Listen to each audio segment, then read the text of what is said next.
Does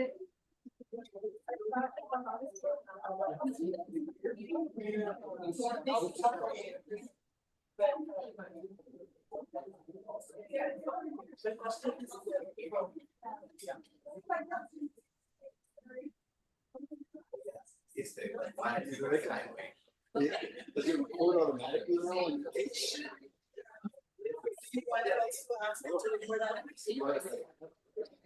Why don't you just go ahead? Hi, Lauren. Hi, everyone over there on Zoom. Hope you're enjoying the music.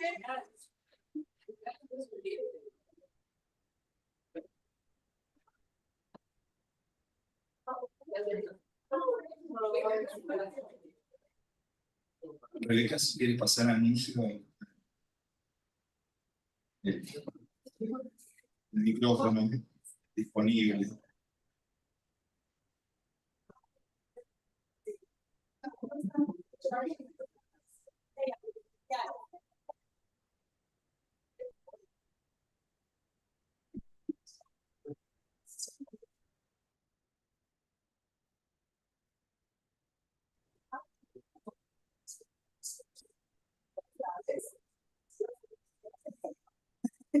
Good afternoon, everyone. Buenas tardes. Qué bueno que están disfrutando de una cena compartida aquí en comunidad. Bienvenidos a la celebración de 45 años del Comité de Justicia y Paz de Denver. Welcome to the 45th anniversary of the Denver Justice and Peace Committee. We want this space to be your space to share in community. Our formal program will start in about 15 to 20 minutes. There's people still arriving, and there's food in the back room. Please, everyone brought delicious food. There's vegetarian, vegan, and non-vegan,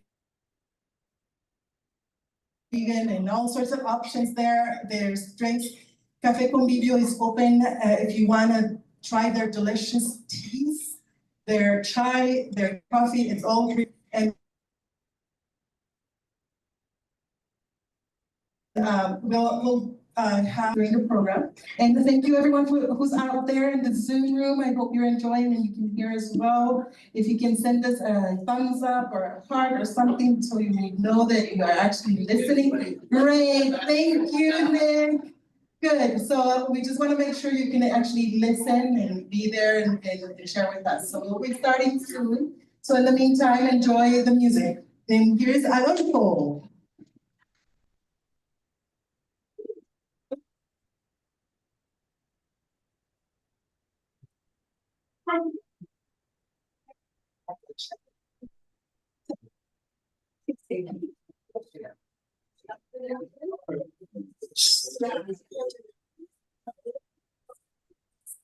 Si no me permite todo se le...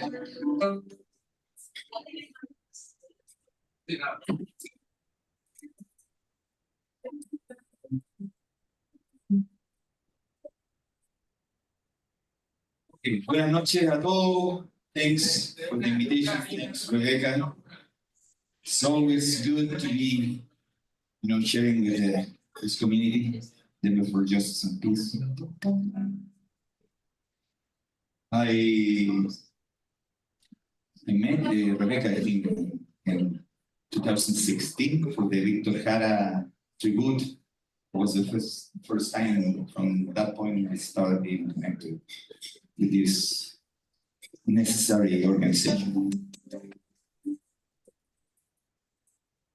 I'm going to share some Latin American music. This one is from Uruguay.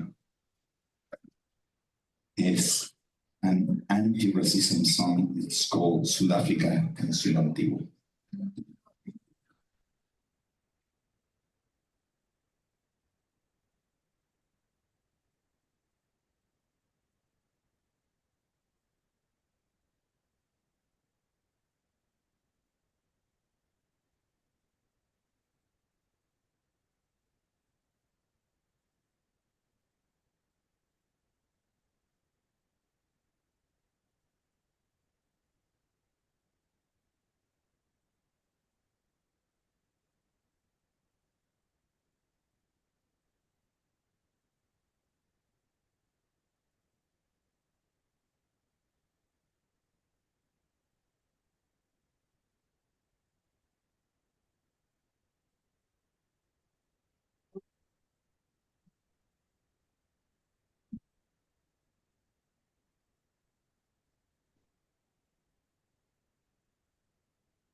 Go.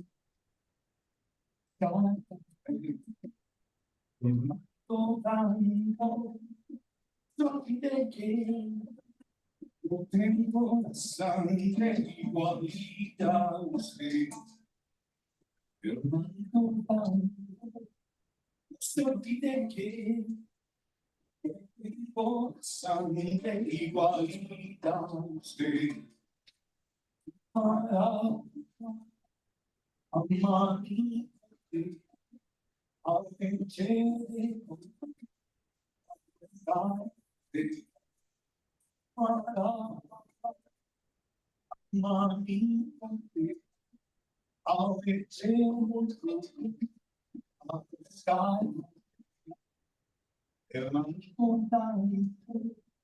If he said, and when we'll be ready to go there. And I'm going down. If he said, and when we'll be ready to go there.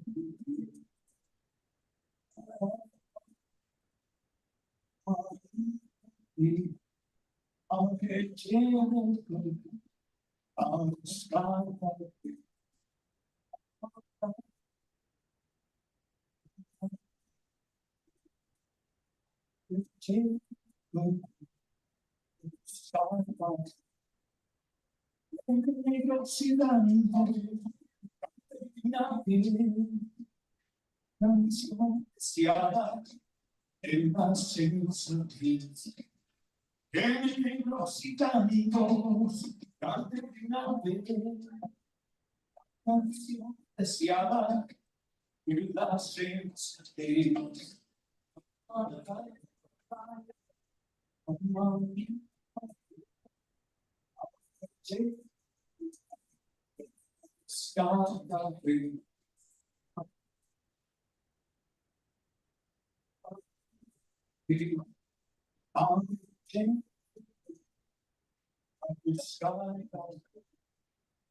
I'll take the sky.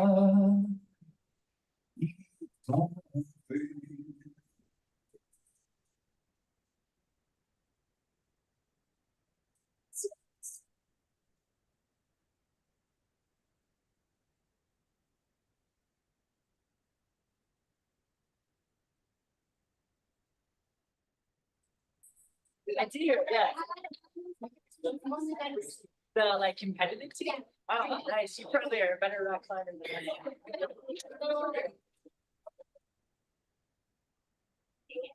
What dots are you thinking, how many dots?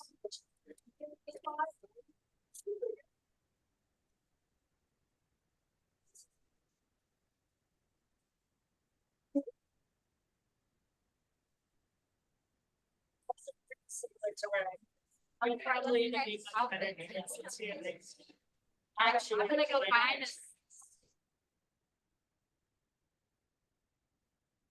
Esta canción fue compuesta por un chileno durante el siglo, tiempo de dictadura, Julio Neuhauser, y la canción se llama Cambia todo cambia.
Cambia todo, cambia el modo de pensar, cambia todo en este mundo, cambia el clima con los años, cambia el pasto su rebaño, y así como todo cambia, ello también no es extraño.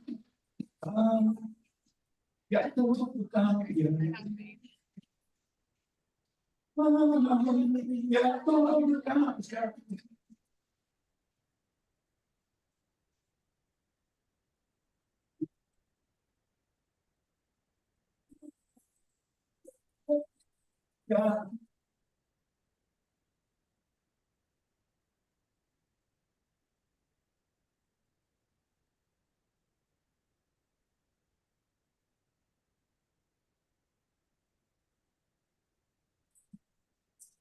Ya todo su rebaño, todo cambia. Ello cambia es extraño. Cambia el más fino de mano en mano su brillo, cambia el río pajarito, sentir un amante, y al rumbo al caminante, aunque todo le cause daño, y así como todo cambia, que yo cambie no es extraño, ya todo cambia, ya todo cambia.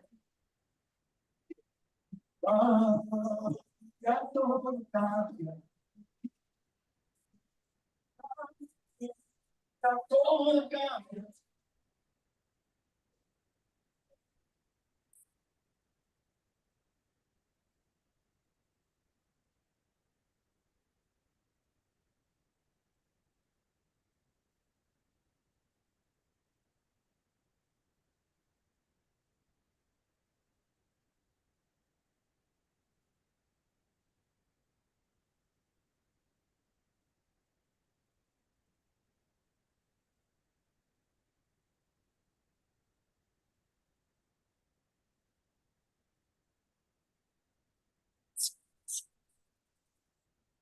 La noche subsiste, cambia la planta se viste, de brote la primavera, cambia el pelaje la piedra, cambia el cabello el anciano, y así como todo cambia, que yo cambie no es extraño, cambia todo cambia, cambia todo cambia. Ya todo cambia. Ya todo cambia. Pero no cambia mi amor. Que me encuentre. Y recuerdo mi dolor de mi cuerpo y de mi gente. Y lo que cambió ayer tendrá que cambiar mañana. Así como cambio yo. Esta tierra lejana, ya todo cambia, ya todo cambia, cambia, todo cambia, cambia,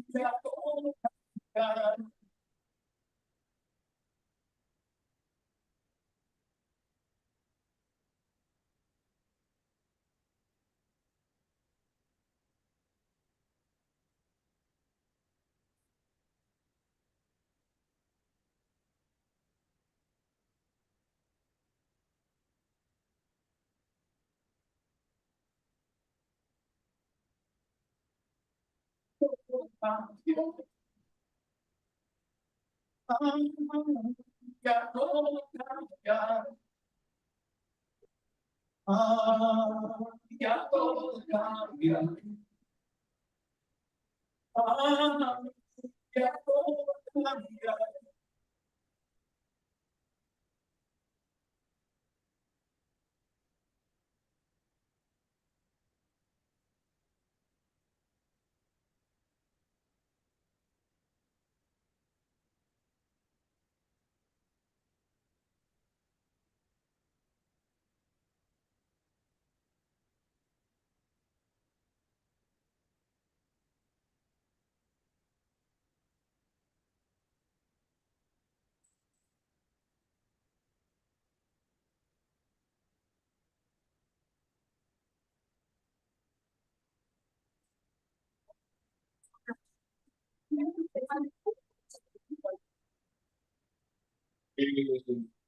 ¿Derecha? Casi la seguí, luego mira más. Una vez. Far back. Right, she's the one on this side. Sí. Her name's Maria. Campbell. No, she's on.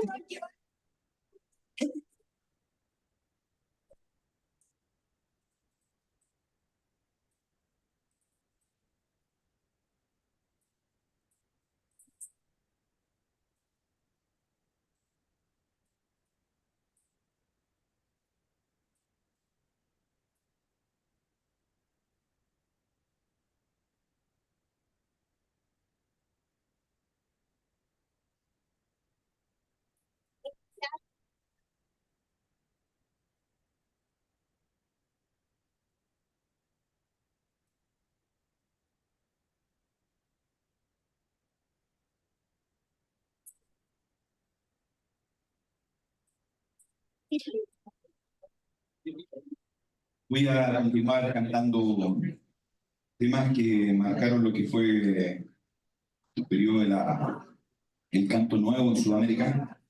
Esta canción pertenece a Violeta Parra. The song was composed by Violeta Parra. Es called Volver a los 17.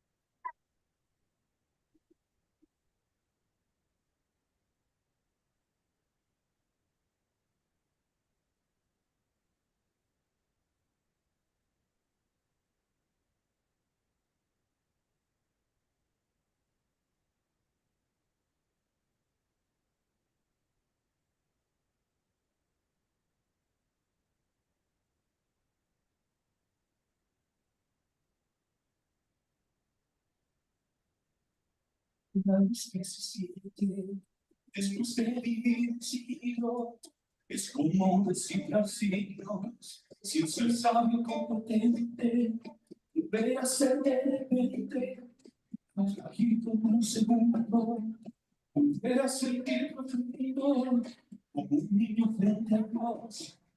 Eso es lo que siento yo en este instante de mi mundo. Se va enredando en el medio la piedra y va flotando, como el mosquito en la piedra, como el mosquito en la piedra.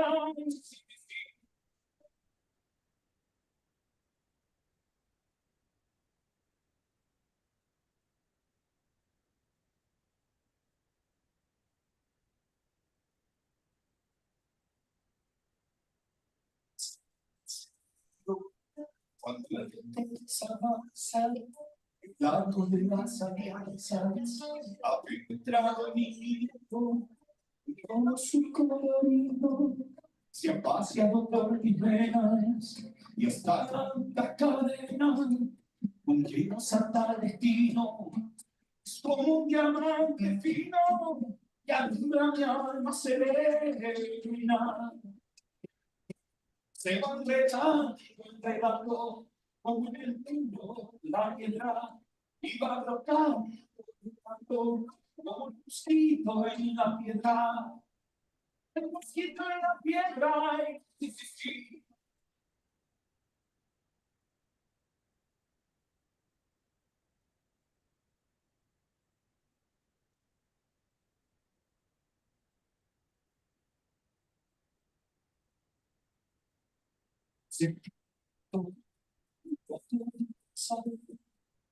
Y más claro proceder, y más ancho pensamiento, todo lo cambia al momento, cual mago condescendiente, nos aleja semente, del ritmo y violencia, solo el amor con conciencia, no vuelve tan inocente. Levantó, como el mundo la piedra, y va brotando, escrito en la piedra, siendo la piedra,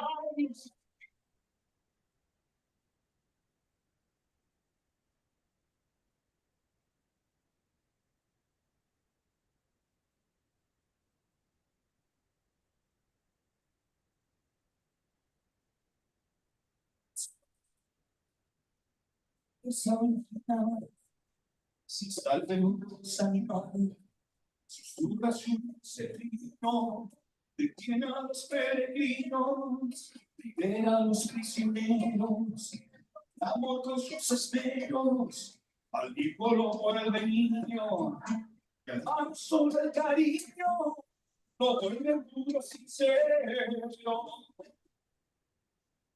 Se va enredando, como en el muro la piedra, y va brotando, como el mosquito en la piedra, el mosquito en la piedra.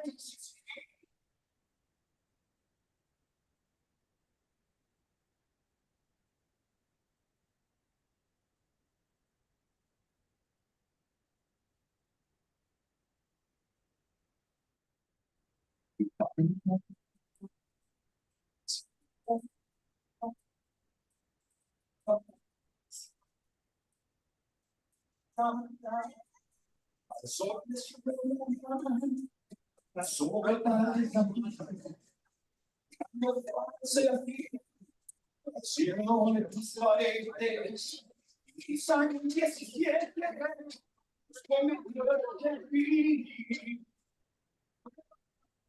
Se va enredando, como en el mundo la piedra, va brotando, como el mosquito en la piedra, el mosquito en la piedra. Sí.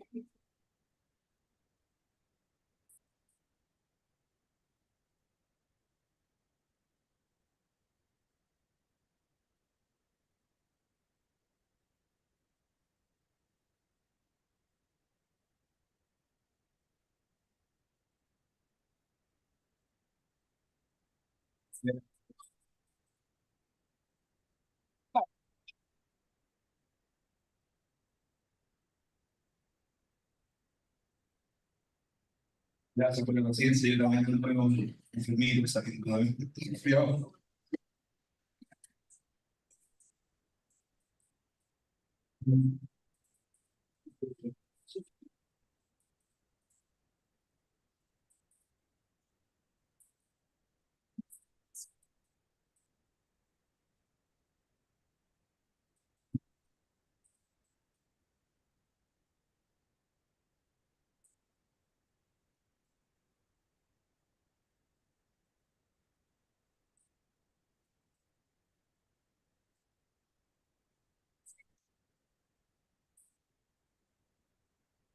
Are you sure?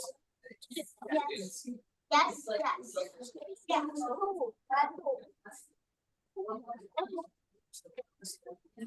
was excited. Okay. Sun.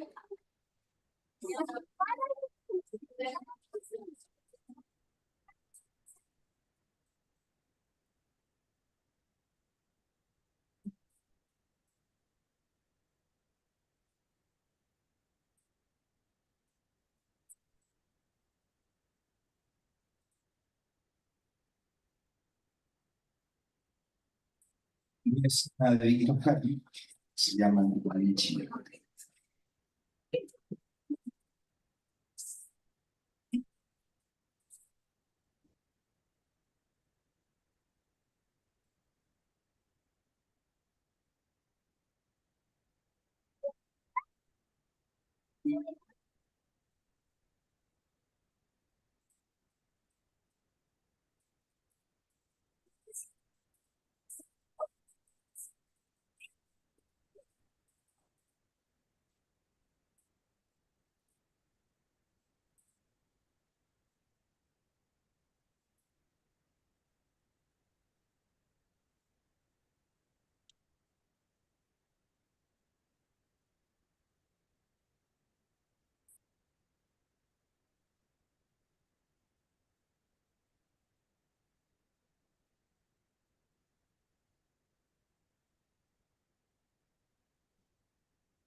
Gracias.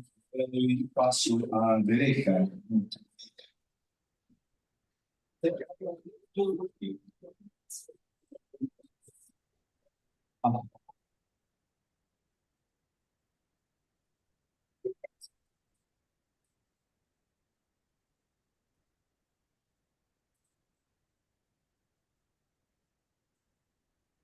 Listo.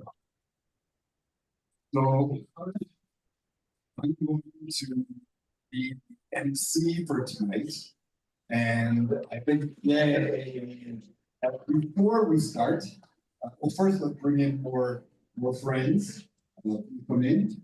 And before we start, we're gonna do a land acknowledgement. And Adrina Sheikh is an Indigenous engagement.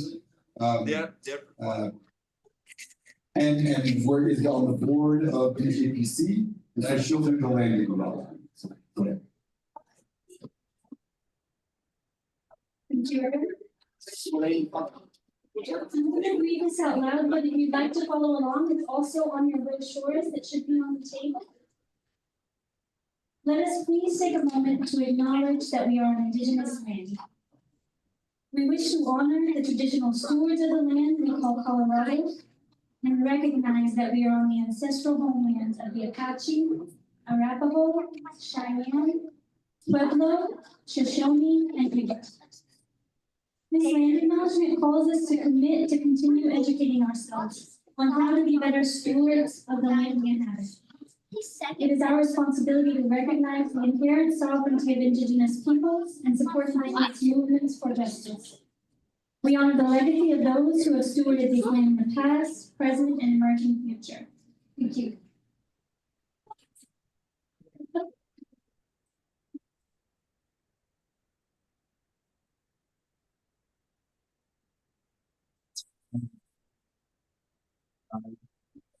We were welcomed today by Adolfo and Elena Clever. So let's give a round of applause to them for the fantastic meeting here. We'll hear from them again later in the program, as well as Adolfo's group, the Surasteros, as well as our poet and friend Jennifer Piper, and all of these artists are artists who perform beautifully and are donating their skills and their time today and always do to local causes. We really appreciate everybody who's here today. It's wonderful to see you. Even though I can't really see you without my glasses, but I can read with my glasses, so they're off. Each year around this time, we celebrate the work that we do together to build a more just and peaceful world. In addition to honoring a few among us, this year is more important than ever. We all know the kind of attacks that Donald Trump made during his first term, and we know who he's coming for this time. If you're an immigrant, if you're trans, gay, non-white, Muslim, DJPC stands with you. We stand with these populations because we know they will be under attack and it is the right thing to do. And we stand with them also because Trump wants to come after nonprofits like DJPC. We all need solidarity in these days. The only ones who will protect us is us. For those who don't know me, I'm Aaron Schneider. My primary claim to fame, and the smartest thing I ever did was marry Rebecca Zuniga Hamlin. The director of DJPC, as you know. The other smartest thing I did was have 2 children with Rebecca, Luna and Sol, who are here. And they're here with Jacob and Alma and Aisa and Aksa. And they are our security guards and bouncers for tonight. So if anybody gets out of line, they are the ones who are going to sort it out. Before we go any further, I want to thank, of course, the generosity of Café Convivio, our host tonight. They're providing this space free of charge. So make sure to order coffee and tea, all the things that they are preparing tonight. Café Convivio is a women-owned business inspired by the travels and the commitments of the owners. Kristen Lacey, who is here, has lived in Latin America and believes in solidarity between the people of Latin America and the people of the US. We're running a silent auction, as you know. If you haven't taken a look at all the amazing items, please do so. They're in the back over there. We'll close the auction during the program, but there will be minutes during the program and at the end when you can circle through again. Thank you to all the sponsors for their donations, which you can also find on your program. Or not, not on the program. Some of them are. So the silent auction will close in a week's time. So the silent auction will stay open for another week, so you can continue to bid and outbid each other and contribute to DJPC. And Rebecca will follow up and deliver the items, or arrange to deliver the items afterwards. One or two other housekeeping items. You can continue eating and drinking as we go. Thanks to Natasha and her brother Tico for being our bartenders tonight. They're donating all the tips to DJPC. Bathrooms are back there. And I put into the program one more item before we really get started, and that is that we'll pause and do a little bit of the community building that will keep us safe, that will build this better world. So take a moment to turn to your left and to your right at your tables and say one thing that you will do to fight Trump. Go to market. Go to Only one, yeah.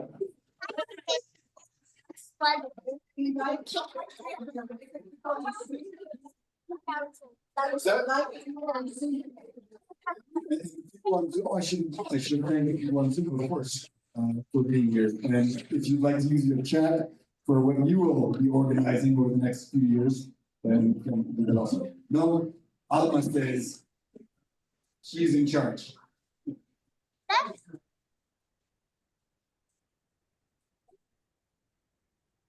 They can't even see me. I'm here too. Look, the thing moves if the person. Look, ready? Searches for the sound. Hello. Stop moving. Oh, it's following me. Guys, it's following me. I see the camera things. Hello. Yeah. Hello. I didn't see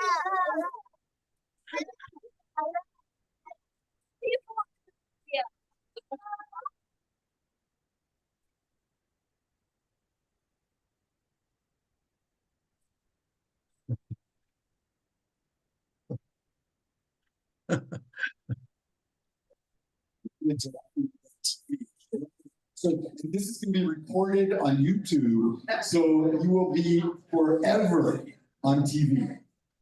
What do you think of that? Anyway, thank you, everybody. Thank you. I'm going to get ourselves started by saying a few words quickly about DJPC. As you know, oops. Okay. Through education and nonviolent activism in solidarity with the people of Latin America, DJPC has been promoting human rights, economic justice, and environmental justice for over 45 years. The awards night has been going for almost that long. And just so we have a feeling for how this crowd is, who here is attending their first awards night? Raise your hand. I see a couple of hands, yeah. Who has been involved with and coming to awards nights for up to 5 years? 10 years? 15 years? This is gonna get embarrassing at 20, 25. Should we keep on going? 30? It's been around for 45 years, and there are people who have been around from the start, 40, 45 years. Thank you so much. What's that? We have the founders of the shipping, Connie, Donna. And Jerry, who's online, yeah, who's on the Zoom. Where is Jerry right now? Jerry's on Zoom. St. Louis. Where's Jerry, if you ask? In St. Louis. Okay, that's enough for me for now. I'm gonna call Rebecca up to do her speech and introduction. Kristen was gonna, were you gonna say a few words first?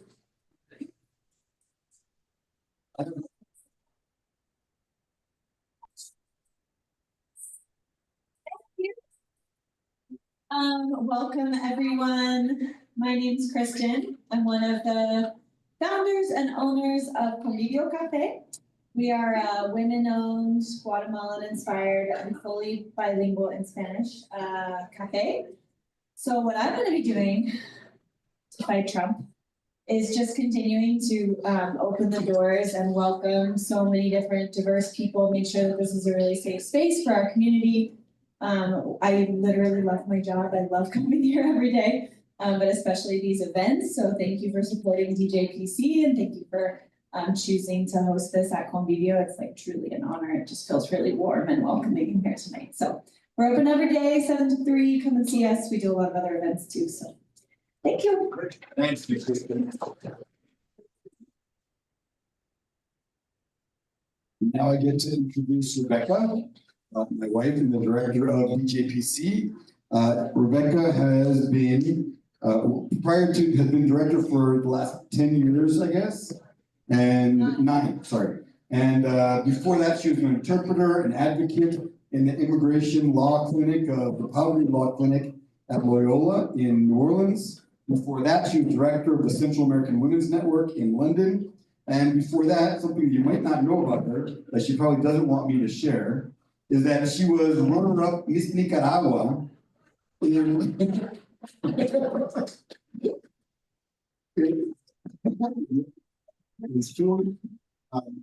and now she's director of DJPC. Nobody else that I know was runner-up for Miss Nicaragua, so come on, Rebecca.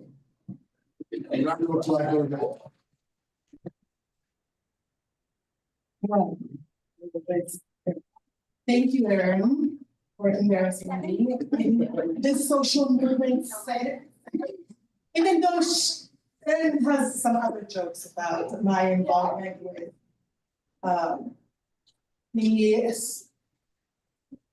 I would say actually the superficial world of beauty contests, because if you have actually followed the Miss Universe from last year, it's from Nicaragua, and also has not been able to go back.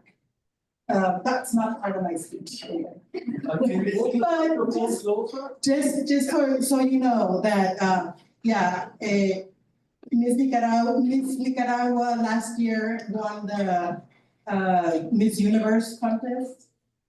And the actual organizers or whoever had the franchise of Miss Universe has not, the family that owned that has not been able to go back to Nicaragua since then.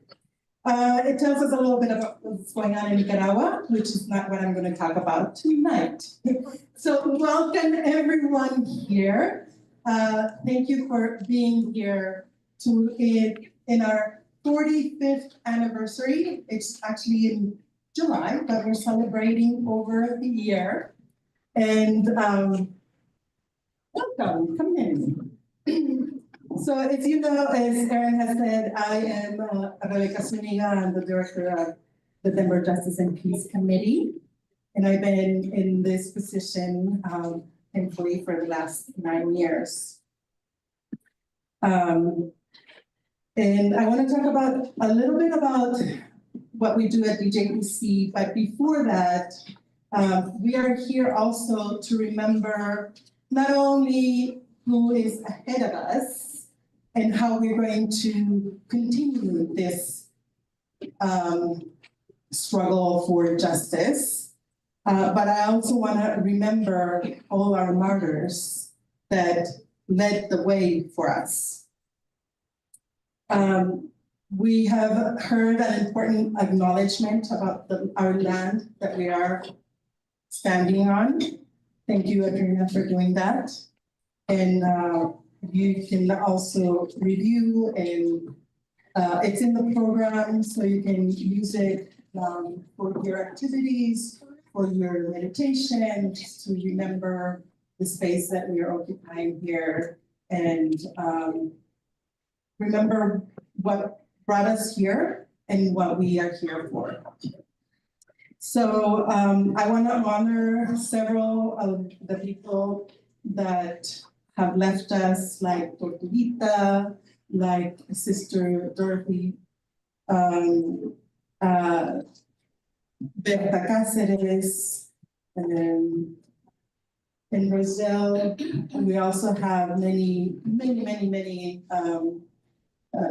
Franco and many other land defenders, human rights defenders that have led the way to us for being here.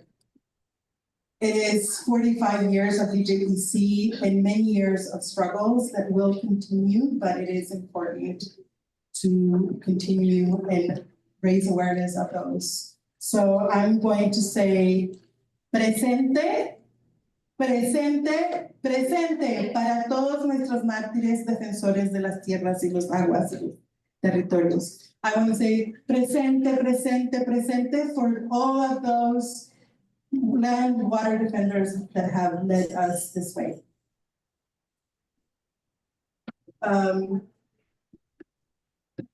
And take a moment to breathe and take that in.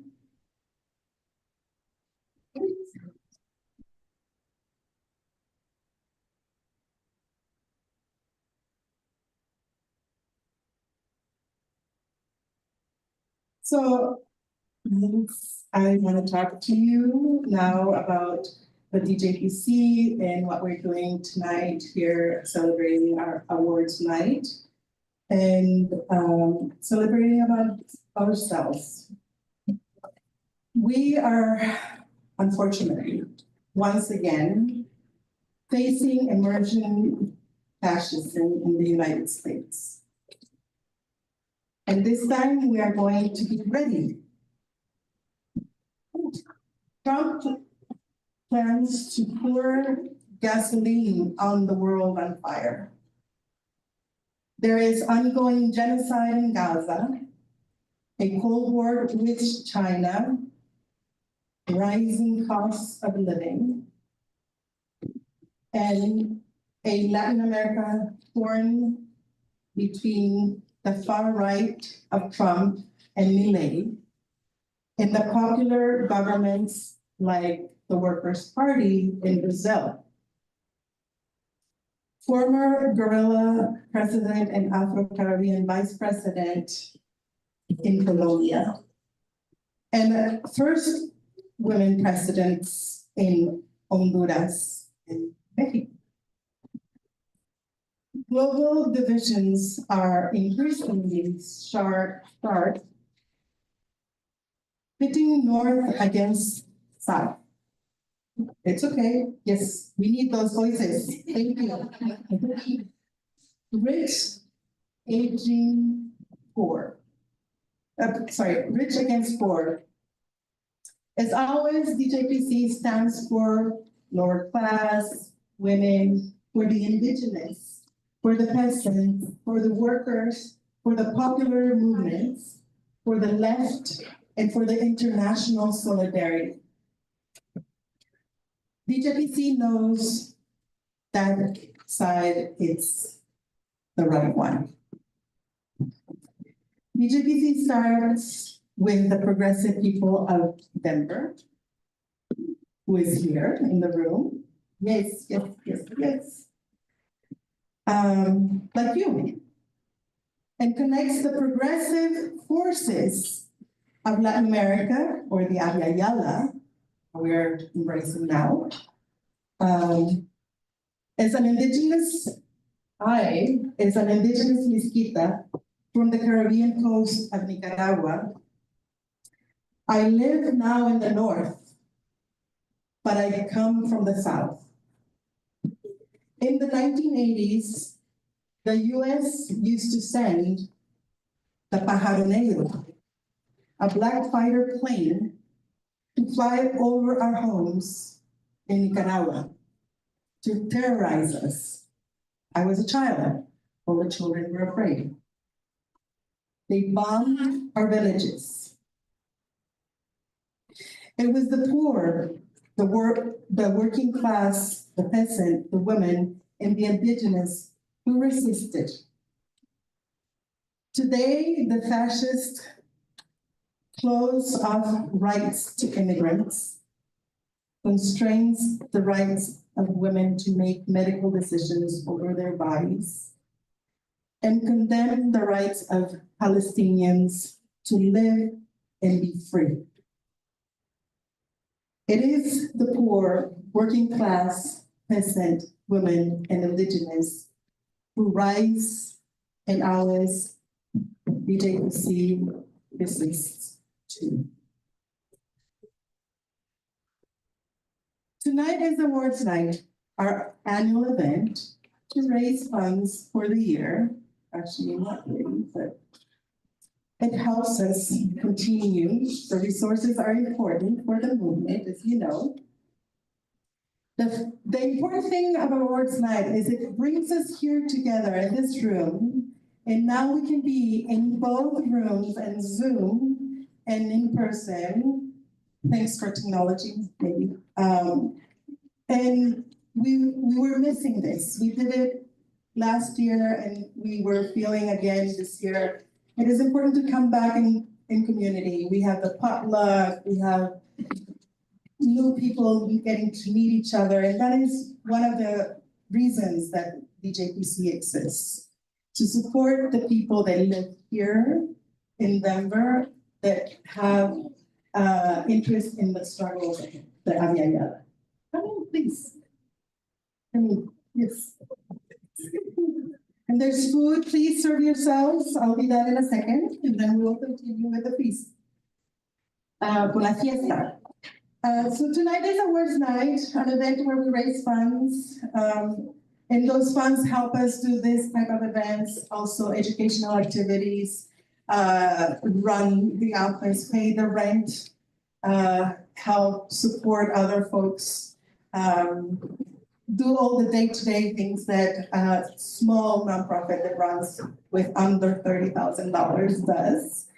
And yes, thanks to you. We continue being able to participate in national and international solidarity alliances. Some of our supporters and members of boards are are prolific writers. So they use us as an outlet for that contribution to knowledge. Also in the past, we used to organize delegations. We haven't done that for some years. We invite, we share the information of other organizations that are in more capacity to do that. So please be watching your emails because I always am sharing whoever other organizations are doing delegations to our countries in the Aviala. This award night is a time to announce, so it's time to announce the awardees. As I just learned, the John Proctor Award of this year, John Proctor was our first community organizer, if I'm correct, Tony. And we give this award, we used to do it to the member of the year, but now we do it to the organizer or member of our community that does amazing work. And this year is Elliot Williams, who has served on our board for the last 10 years and just gave the surprise to their family, his family that was here for awards night, not knowing that it's the award to me for tonight. So you can share more about that, but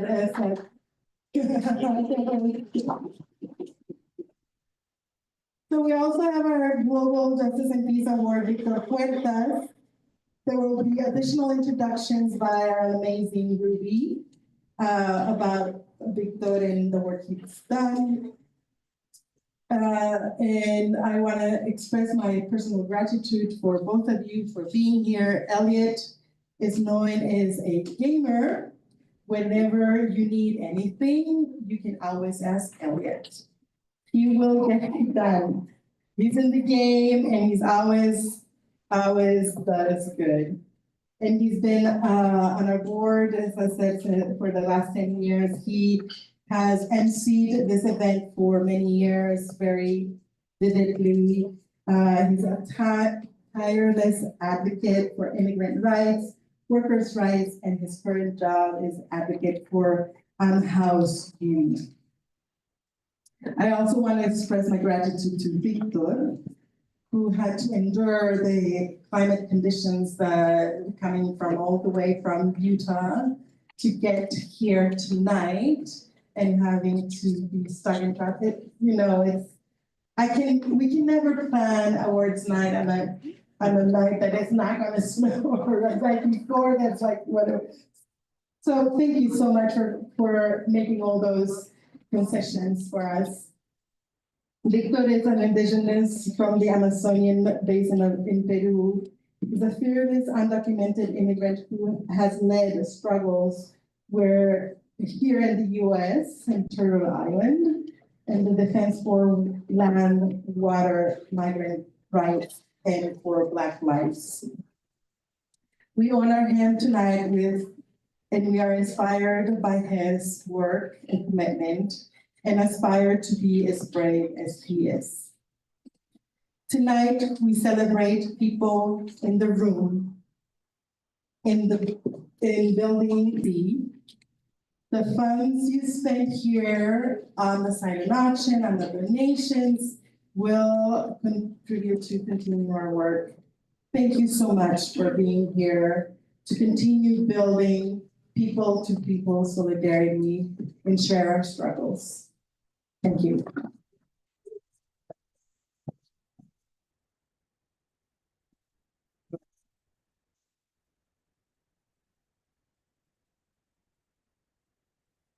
So next on the list of activities is the John Proctor Award. And this award has been named after our first organizer, John Proctor, who continues to support DJPC from California, where he currently lives. And Lynn Holland will introduce the award winner, Elliot Williams. And while she's getting in place, I'll just say that Lynn is my good friend and colleague at the University of Denver, where she always supports students, supports other faculty, has been a supporter and member of the DJPC and a member of the board for decades. And it's people like Lynn that make DJPC what it is. So thank you, Lynn. Hi,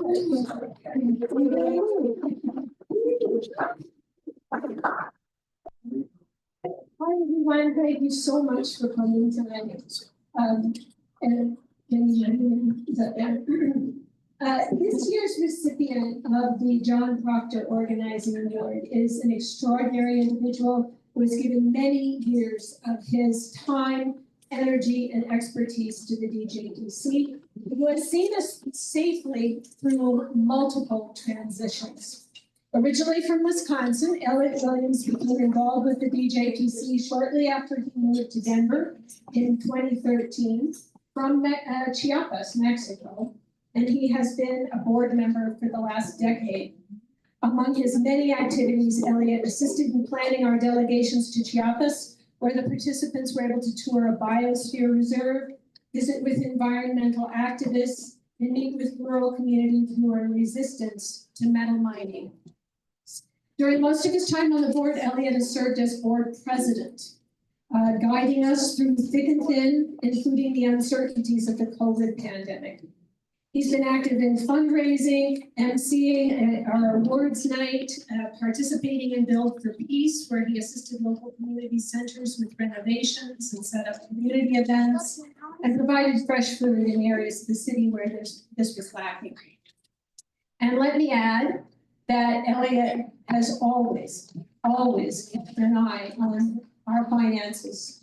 He has always kept an eye on our nonprofit status, always kept DJPC on an even keel. In addition, through his legislative work and ballot campaigns, Elliot has for many years advocated for the rights and needs of many different groups, including working people, houseless youth, and immigrants.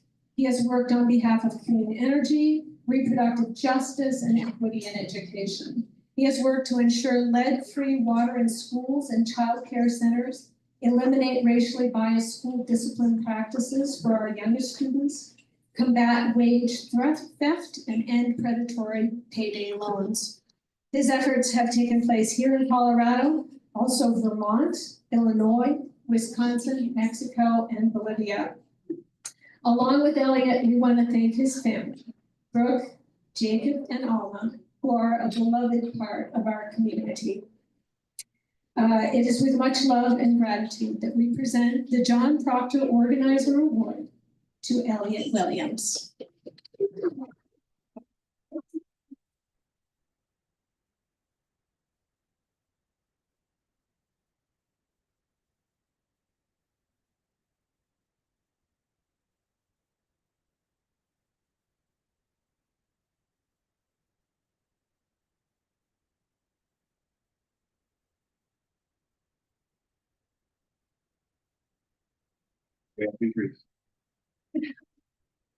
I was just looking at my phone and it's almost 11 years to the day that Brooke and I attended our first DJPC event.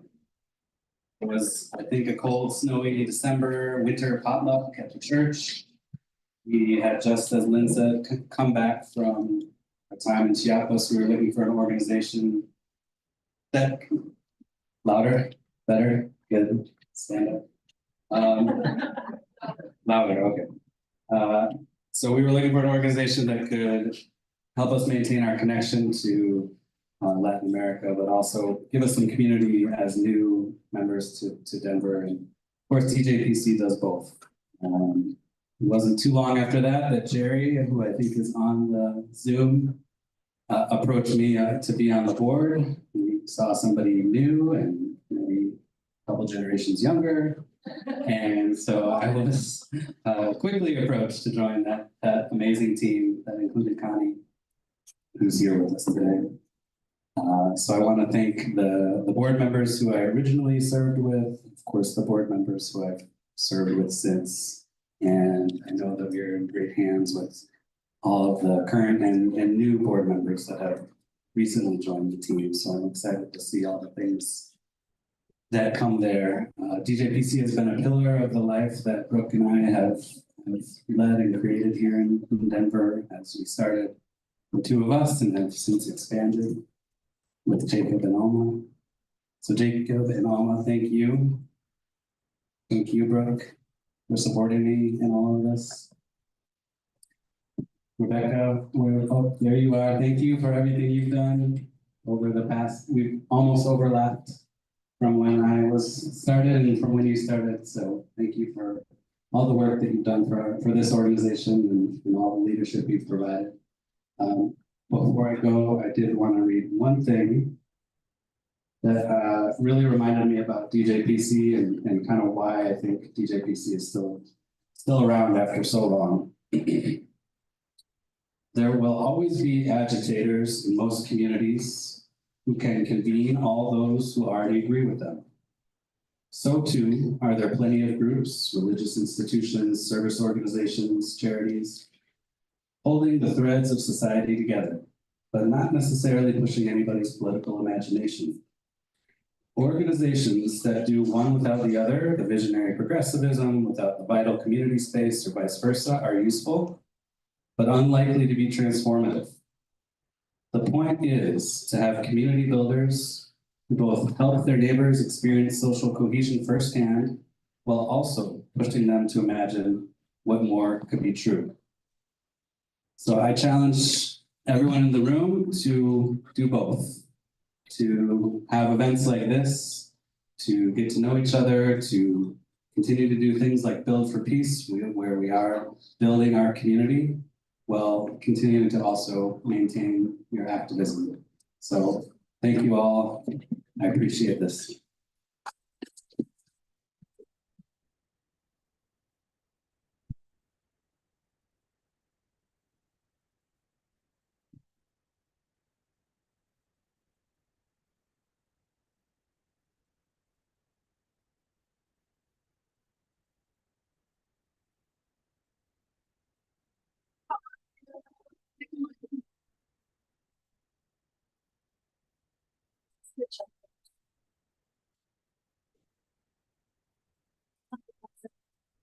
You can hear me now? Nice, okay. Hi, everyone. It's so wonderful to see you all here. It means so much to see all these new faces, new friends, youngsters, as well as old friends. And I actually grew up around the DJPC movement, so it's wonderful to see people that help raise me and give me a lot of social guidance and values. As I've been on the board for DJPC since, I believe, 2017. I was actually moving back from LA and I was helping with a Niswa photo exhibit, and I wanted to have it here in Denver, and I got reacquainted and involved with DJPC once again. And so there are a lot of causes that we all love here in the Denver area. It's December 10th, right? Today is like Colorado Gives Day, so there's so many different organizations that we want to give to. And I would just say that one of the reasons that this organization means so much to me is that it really is a unique space where we have people in the community here that really care about our brothers and sisters in the South. And so many of you have lived abroad, many of you care about people, or you may be from Latin American descendants, which I am from Guatemala, to my Guarans in the house. And so it's a unique space. As part of DJPC, we try to make this event very accessible. No one is turned away for lack of funding. We make it accessible in terms of the space. So Convivio gave this space to us. So thank you so much, Kristen Lacey, for giving this beautiful venue. Yes, thank you. We also asked the community to pitch in for the food, of course, and we have items for our auction. So all of it is very low cost because we really want to bring the community together and not have an exclusive event that is very costly. However, we do need to raise money. This is a fundraiser, in case you didn't know. And so we actually had a very generous person gave $600 to us for the evening. So it's John Proctor. He was one of the first organizers for DJPC. You heard about him earlier. So he gave $600 and we need to match that. So this is the fun part of the event where I pressure you to donate to the organization. And so, of course, we don't want to pressure people too much, but I am asking for people to give. If you can give generously, that would be wonderful. There is a QR code on your table, perhaps. Rebecca's showing me on the program. Yeah, there's a QR code. And so I would like to see if anyone is in the space to donate $600 to match this event, this generous donation to us. If there's someone that can give us $600, then I can just stop talking and we can move on with the contract. Rebecca's saying you can also donate on Colorado Gives. So if that is too much, I understand it's too much for me. So if there's someone that wants to donate $500, that would be super appreciated. Is there any $500 donors? No? $400 donors. We do so much with such a little bit of money. There's a little guy here in the front that I think put his hand up, but maybe not. Okay, no. All right, well, do we have any? Let's do the 600. Okay, wonderful. So we have the 600. Nice. People that give one of these to them.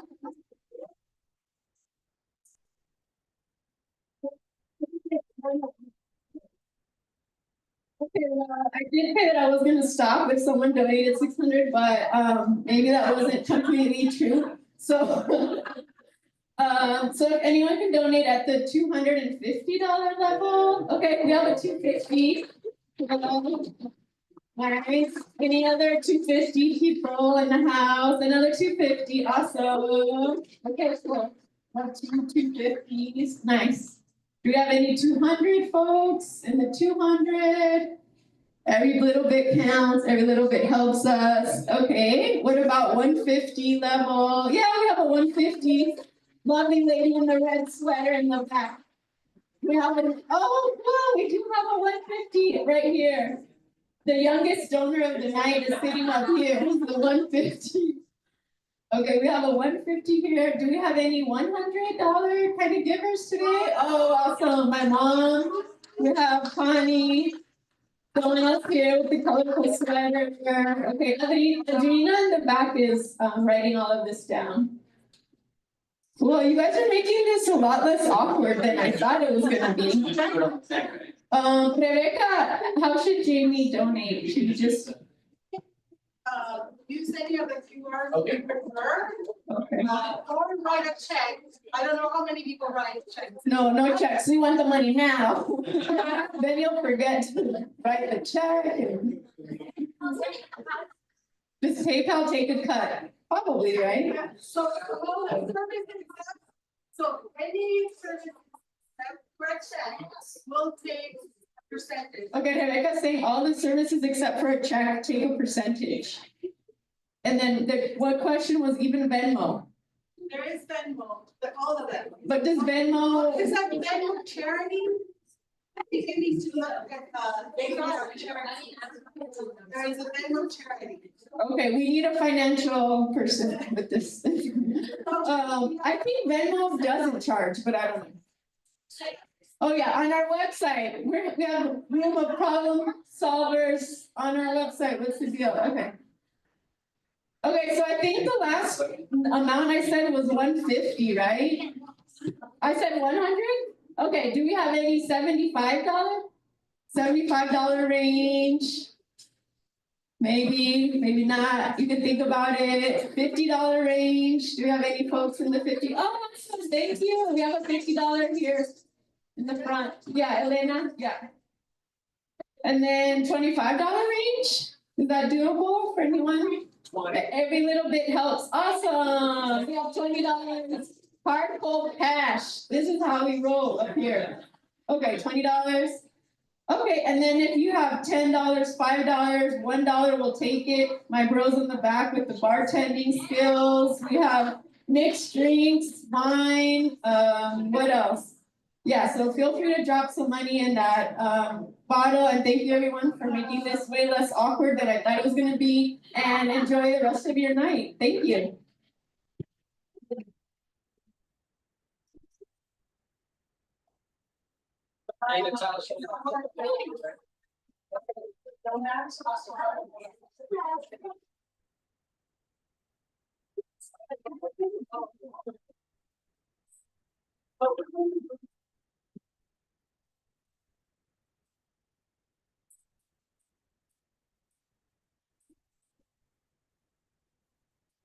So, no worries.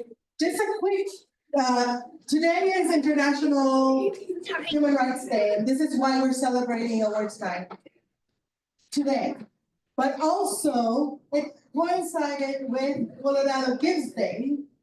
And if you do want to donate through them, the cut that they take is smaller than all the other platforms that exist. It's usually around 2.9 to 4.4 or something like that.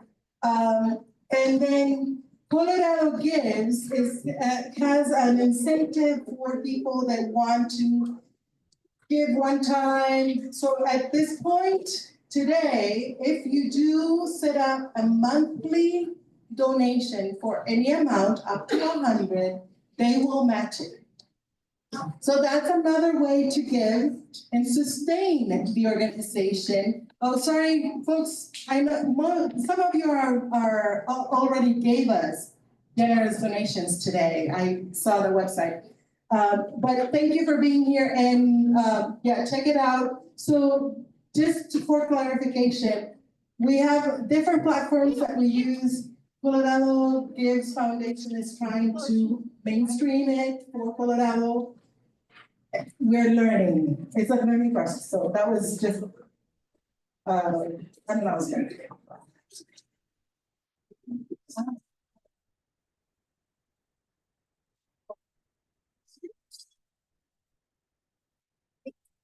Have 3 pet months. Well, you do?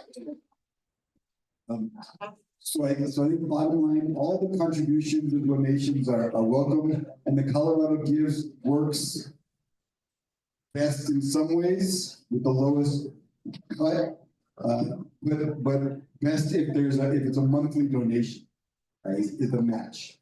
If I understood. So now we're turning to, yeah, I guess that works. Now we're turning to the Global Justice and Peace Award. And first of all, Natasha, great job. That was amazing. I don't think I've ever seen the matching thing go so quickly and so well. And to present our Global Justice and Peace Award to Victor Puertas, we're inviting Ruby Tedeschi to say a few words. Ruby was an intern at DJPC while she was an undergrad at Regis. She continued her activism after graduating, traveled to Latin America to work in direct solidarity with the people of Guatemala, has returned to Denver and become a board member of DJPC, is that right? Yep. And just had a baby, who you can meet here today. Yay! So yeah, and afterwards, Adrina will come back and she'll moderate the questions for us. Anyway, Ruby, please. All right, well, thank you. I am really honored to be up here introducing Victor. And I just want to say a few things. So I had the honor of meeting Victor in Minnesota a few years ago. I have, ever since meeting Victor, I really admired the clear and deep dedication that he has to the land and to everything that depends on the survival of the land. And so I met Victor at Line 3, but I also have heard from Victor about different movements that he has been involved in, such as Standing Rock and the Utah tar sands fight, and most recently Stop Cop City. I have had the opportunity to go to a few workshops that he has led, and I just am continuously grateful for people like him who are so dedicated to teaching people how to resist. And so it's a huge honor to be up here introducing him, and I'm looking forward to hearing more about his struggle tonight. And so, Victor, if you would come up here. Yeah.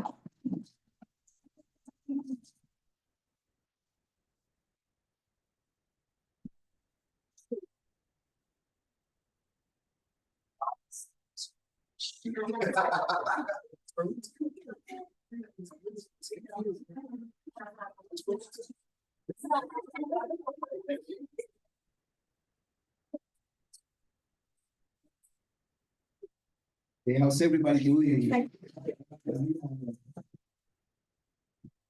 I usually don't like to talk too much about myself, but let me introduce myself. Okay. Wow, okay. All right. Okay. Oh, no, I like this one. All right. So let me introduce myself in the way that my people does.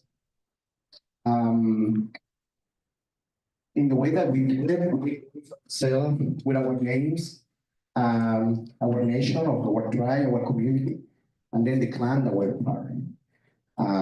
So let me do it in that way. And that's the way my elders told me how to do it. My grandparents, my parents, right? Usually when you introduce ourselves to our people, you know, our introductions take like 30 minutes or something, right? I'm gonna do it that way, right? Because you start from probably 10 generations before you, right? And you go back to the youngest generation. In my case, will be myself. So yeah, so with Olanta had to hold Victor Shpikuna Yaparia Makawena Estabre. Basically, I told you my name, the name of my nation, the Jawa nation, of the one of the 300 nations of the Amazon region, and the name of my clan, the Yaparia clan of the Red MacLeod. So my nation is a small nation. My tribal nation. All right. It's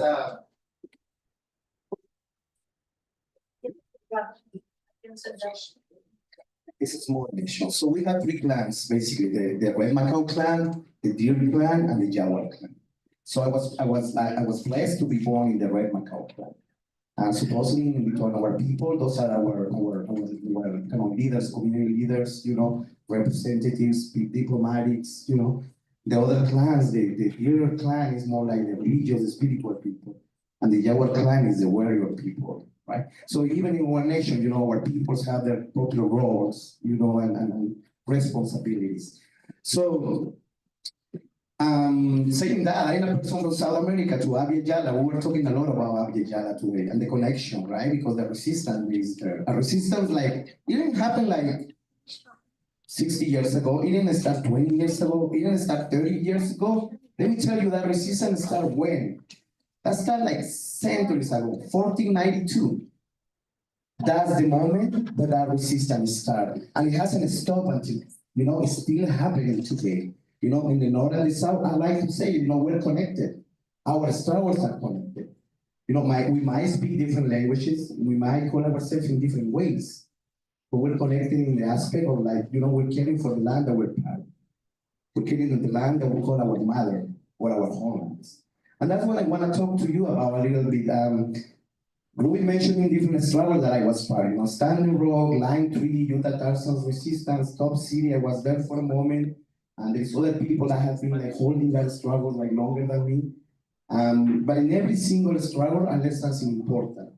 And I learned the word community.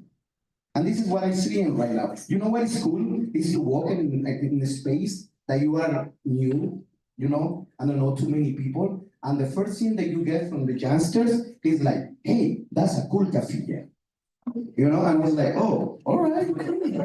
Wow, you know, how old are you? Because when I was in your age, I didn't even have any idea I was a cafe. You know, so that for me, that's beautiful to see that. And that's what the values that we always taught, right? In indigenous nations, indigenous people, you know, we always give to the little ones and to the old ones. Why to the little ones? Because for the most part, they're more honest and more real than us, right? So that was really cool. And see all these people here, see the people donating, you know, to this amazing cause, this amazing group, you know, it is. This is about building community. And I was told community is all the things that are part of the environment that we live. So by communities, all these people, you know, all these different peoples that are part of our communities. But not only that, you know, the water, the land, the trees, the sky, the roads, all those things are elements of our community too. So when I talk about community, I talk about all the people that are around, but also those nations that don't have the voice that we have. You know, the plants, the trees, the animals, the mountains, you know, all of that. So when we talk about land defense, that's what the kind of struggle that I like to be involved. Recognizing like, no matter how different our struggles are, they are interconnected. You're fighting for one thing, you're also supporting and fighting for other things. You are protecting the land, you are also protecting what? Abortion rights. You're also protecting what? Trans and queer rights. You're also protecting what? Immigrant rights and refugee rights. You know, it's all together. You know, that's the way that we build community. That's the way that we fight for each other. Because you know what? When people say, what are you gonna do? That was my question, my answer. What are you gonna do to fight wrong? Right? And I realized like, I'm gonna be doing the same thing that I have been doing since I was born, and the same thing that my sisters have been doing. We don't rely on the government, right? We don't rely on the government for the help. We help ourselves. That's for me the true meaning of community. And see like DAPC, and by the way, that's a cool name, DAPC. I was like, for a moment, I was like, who's DAPC? You know, I didn't get it. All right. You know, so yeah. That is what I'm talking about. That's the thing that for me is inspiring. The thing that we can do as a community. And let me tell you this, when a community rises up and defend themselves, you know, it's one of the most inspiring and beautiful things ever. You know, and I see it through all these years I have the blessing to be in indigenous communities, especially, you know, in what we call reservations now these days. You know, we call it reservations. For me, those places are internal colonies of this government. You know, and that's the reality. And we can see that poor. Yeah, they're probably poor in different aspects, but also they're really rich in other aspects. They have the traditions, they have the language, they have skill like our other lands. and they still like have their tribal, really thriving and beautiful cultures, you know, so it's like, but I learned something really special from these relatives, from indigenous relatives, from the Nez people, from Lakota people, from Mohawk peoples in the north, you know, I had the blessings to be in their communities, to share bread with them, to listen to the stories, to see the destruction that it happens in their homelands too. Something that I learned from there, it is like no matter what, we don't sell our land. You know, we protect our land. And to see the land through the eyes of my relatives is what I learned to understand how precious the land is. It's not only resources, not only the beauty of the mountains of the desert, but the spiritual aspect of the land and the way that how indigenous people relate to those land in particular. You know, it's a blessing. You know, it's a totally different experience to experience the land. And I live in the Southwest, we are in the Southwest. We all live in the Southwest, actually, you know. But I live in the homelands of the Shoshone, Paiute, Goshute, and the Nez people in what we call Utah. I live in the hunting grounds in the Salt Lake Valley, or what used to be the hunting grounds of the Shoshone and the Paiute people. They're still there. The tribes are still there. The community is still there. Obviously, like fighting for like many things. You know, the water. You know, the self-determination. Their homelands too. Fighting different issues, uranium, coal, street destruction, and different ways. Fighting the government too, and the policies of the government, like completely isolating them in one point too. And now it's like trying to take everything away from them, you know. So there is a lot of things that indigenous people are fighting. But more than anything, everything is related to the land. So that's what we call these struggles, land-based struggles. So I have the blessing to be in Line 3 with the Anishinaabe people fighting the pipeline there. I was in Standing Rock fighting the Apple pipeline. In Utah, we were like with the Ute people there, we were fighting a Tarasas mine, all these different companies through the years, you know. It cost me many things, you know, but like again, we call it sacrifices, but you know, more than anything, I like to call those things my responsibility. You know, I also, a person that moved to this land, I'm not original from these lands. I'm not original from Tortola Island. I came from the south. But when I moved to this land and learned the history of this land, it was on me to take action. It was on me to realize how I'm going to be accountable in the presence of these lands that were taken away from all indigenous people too. And for the most part, in a really bloody ways, right? Here, you know, is the Arapaho, the homelands of the Arapaho, of the Shoshone, of the Ute, of the Southern Cheyenne nations, you know. There is a lot of history in this land, you know. Sand Creek Massacre happened in this state, you know. So there's like a lot of things, a lot of pain, a lot of like historical struggle and resistance too. So in the way that we approach these communities and we like work in solidarity with them, it is the way that we accountable for our presence here for the ones that were not original to these lands. And that's something really important for me, you know. And that's the way that we also, you know, grow, you know, and learn too. And I just want to finish really fast. I don't want to keep talking too much. But like, I just want to say, like, personally, and the people that I know and the people that I work with, you know, really amazing people. We were like 3 weeks in this area called Black Mesa. You know, I came in from there, we were like chopping wood, you know, and a lot of friends were like doing sheep herding for indigenous elders. You know, the winter is coming, and especially in those areas, the winter is really cold. So we were like chopping and hauling a lot of wood. We made like over 90 lots of wood, you know. If you have ever lived in the countryside and see how precious is even one load of firewood, right? So you know, have the opportunity and the blessing to be there was amazing. So, but I just want to say, like, I don't think we do this kind of this work. We don't fight these struggles. We don't measure our value, our value, and the work what we do, you know, defined by awards. But at the same time, it feels really amazing to be recognized, and it's my honor and it's my gratitude, you know, to have a recognition of the amazing people of the APC and people that are here present, you know, beautiful people of Denver. You know, I just want to say, like, keep doing that kind of work. You know, there is, even when like, probably we don't know each other, you know, but the fact that it's people here standing up in the same way that I like to stand up, you know, it's amazing, it's inspiring. You know, like, I just wanna say also, like, I'm not an undocumented person anymore. I was an undocumented person mostly all of my life in the United States. It caused me a year of captivity and in 3 different jails, and 2 different jails and 1 detention center. In some ways to like have the blessing to fix my situation. But even when I'm one of the few ones that can like, you know, fix my situation, I can see people like I love and I call family that also live the kind of life that I lived for so many years. You know, I don't know what I'm gonna do exactly when Trump get to power, but I tell you something what I'm gonna do. I'm gonna make sure like no matter what, my relatives are safe. And when I say my relatives, I'm talking about undocumented people too. You know, because they're the people too. And they're also like a lot of them indigenous people coming from the South too, you know, fighting many things, fighting away from many things.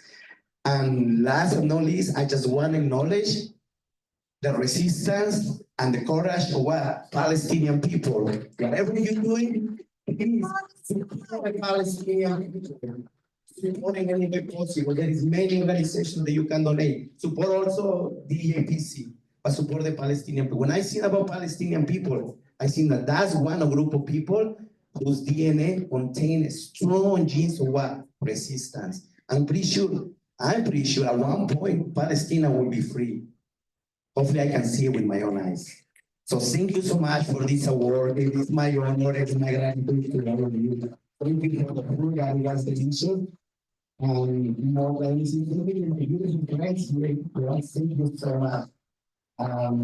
Yes, I was saying in between my people, Washiaoni Eto. Thank you very much, beautiful people.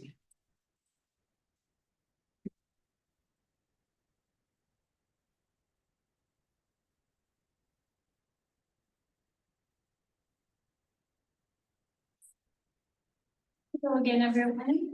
I want to say thank you to Elliot and Victor. It was wonderful to hear the path that you walked to get here. And I think I can speak on behalf of all of us that we're honored to have you present here and to listen to those paths. And I think we're going to catch up and kind of walk alongside you. I'm going to lead into the question and answer portion. And so if anyone has a question for Elliot or for Victor or any of us, please raise your hand and I'll get to you. We have extra microphones too. Voila. Does anyone have a question?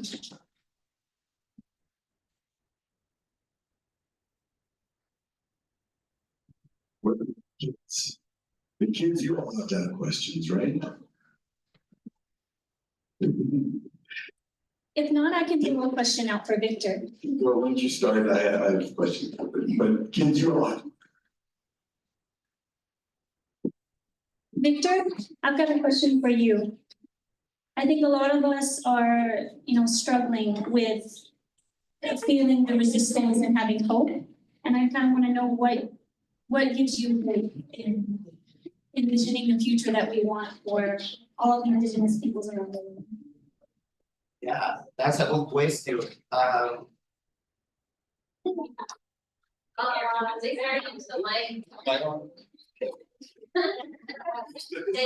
That is a good question.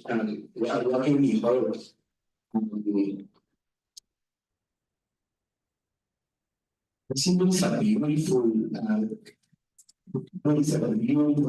aspect of like resisting and doing whatever you can, to support other people. But even hope is seen like in different mutual employees that is happening around my region. And see random people, really random people that are not like taking pictures or taking videos, but I see a lot of people helping and supporting other people with a lot of hope.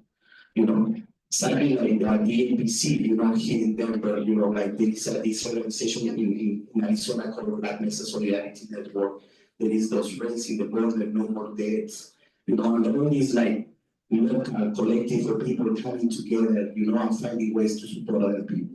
Mutual aid and solidarity, to me, that's the things that gave me hope. You know, when I see so much destruction sometimes around me, so much injustices, but I see people supporting other people and doing like with a lot of heart, that is inspiring. And in between indigenous people, we also say like mutual aid is also ceremony. And when we refer to mutual aid as ceremony, we're referring like mutual aid is sacred. Why is sacred? Because it saves lives. You know, and because it's and the way that we help other people help us too. So that's for me inspiring and giving me hope. Mutual aid and getting more on that and see other people doing it. Thank you, Victor. Does anyone else have a question? I think I know who has a question.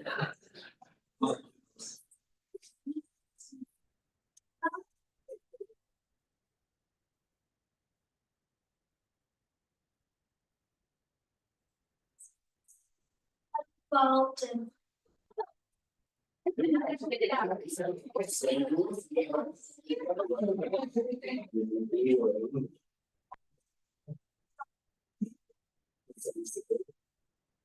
It's a struggle that I was involved. You know, when I was,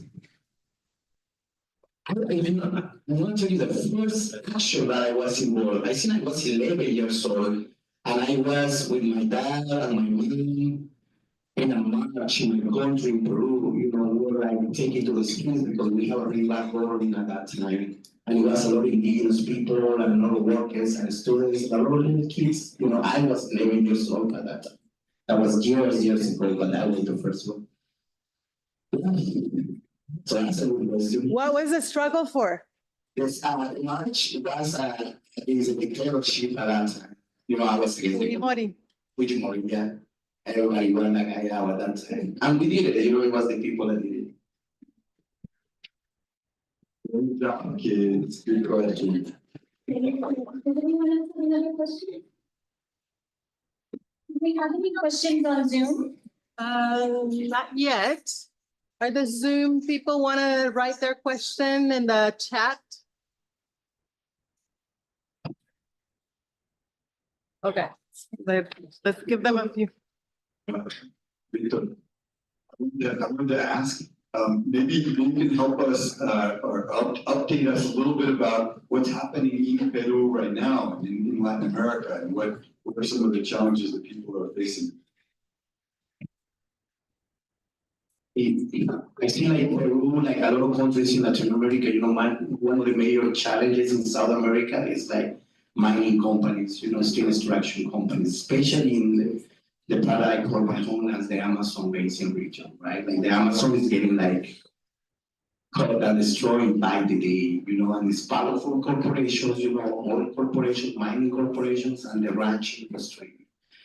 Besides that, you know, it's always the struggle in the mountains, especially in the drives in the mountain, you know, Bolivia and Peru, like, even when we call like our countries to different countries, you know, we have more in common, like a border, right? Exactly. So we're the same people too. So it's a long struggle for self-determination and autonomy in the mountains too, between the Quechua and the Mara people, you know.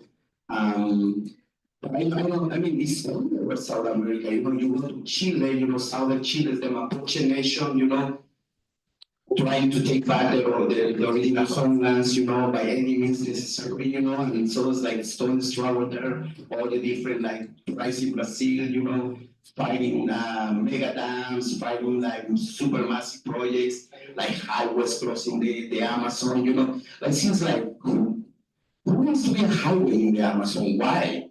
You know, it's ridiculous. You know, it's not gonna last not even 10 years, but they wanna build a highway.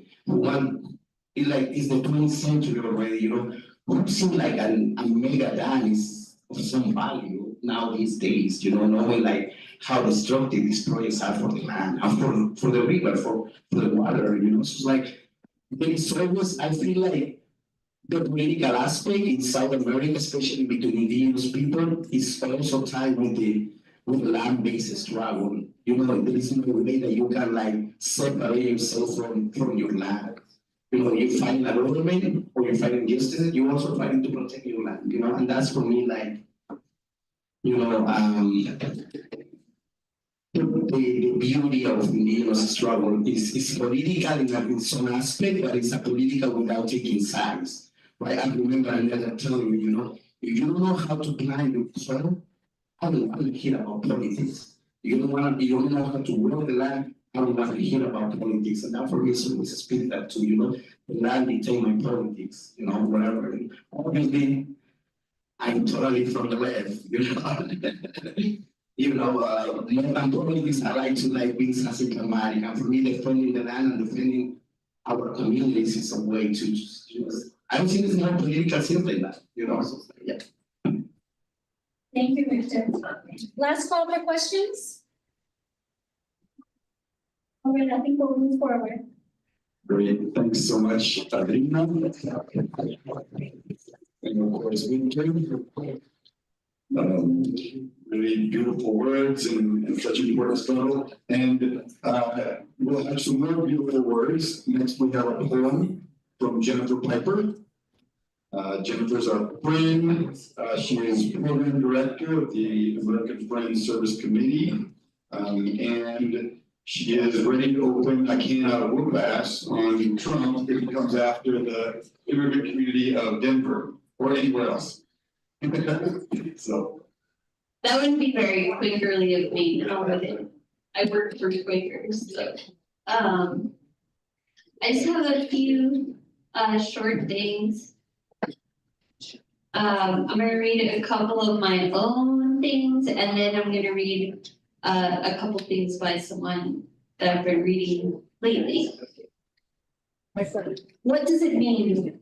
What does it mean? What does it mean? The question loops in my tired, tied up, muddled brain. To come into the light of the earth's brightly lit by a shining sun in a cloud-filled, scuttling sky. To feel warmed, however so briefly, and see the shadows still fall on your loved one's face. Hands grasping and embracing, pulling one another along. I guess what it means. What it means, what it doesn't mean depends on us all. Depends on what we demand.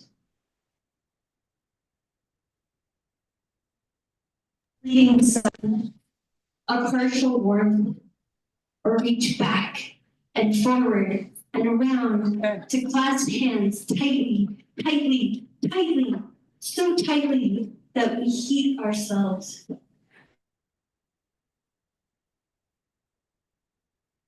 Have any power to make us cold.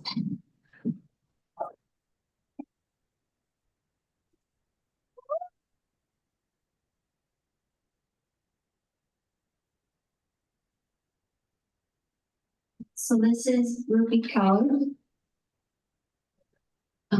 Themselves. This way?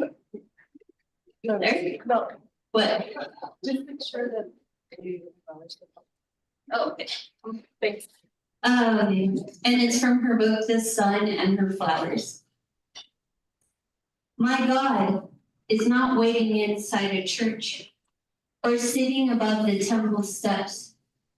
My God is the refugee's breath as she's running, is living in the starving child's belly, is the heartbeat of the protest.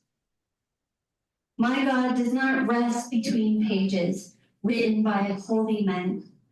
My God lives between the sweaty thighs of women's bodies sold for money, was last seen washing the homeless man's feet. My God is not as unreachable as they'd like you to think. They'd like you to think. My God is beating inside us infinitely.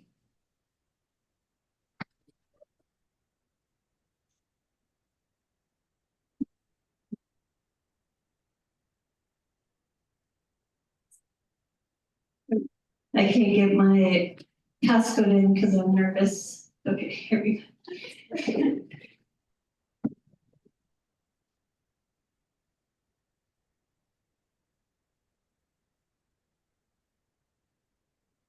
Okay, this one is mine, and it's called Shards. This world breaks my heart into increasingly tiny pieces, releasing tear droplets swimming in rage. And no matter how dark and tired my soul, I can't empty out all the love,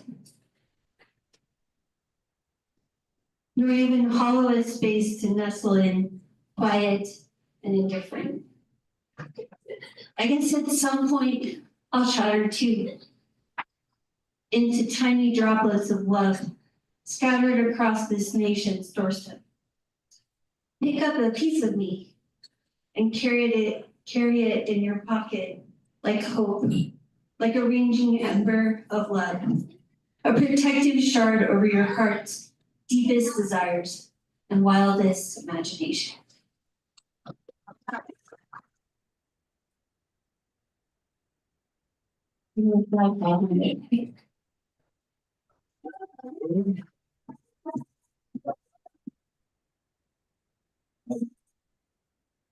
So I guess Natasha was gonna make another pitch for donation, but she did such a good job that but before I give me $30,000. Okay, before I. No, okay. I didn't see the silent auction. Oh, silent auction is on the. Okay, for the silent auction, there's a link at the very top of the little flyer that givebutter.com /. And then if did the QR code work for anybody? It did work for some people. Okay. Well, I wanted to announce that we raised 1,885 from you on this room, so you.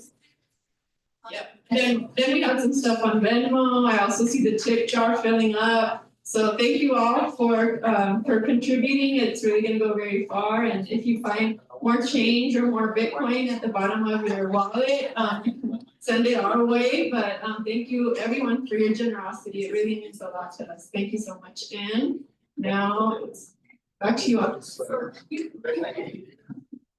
What? Yeah, so as you know, DJBC runs on under $30,000. That means I get paid very poorly. However, the money is in the movement, and the work that I do is because I love it and my husband sustains it.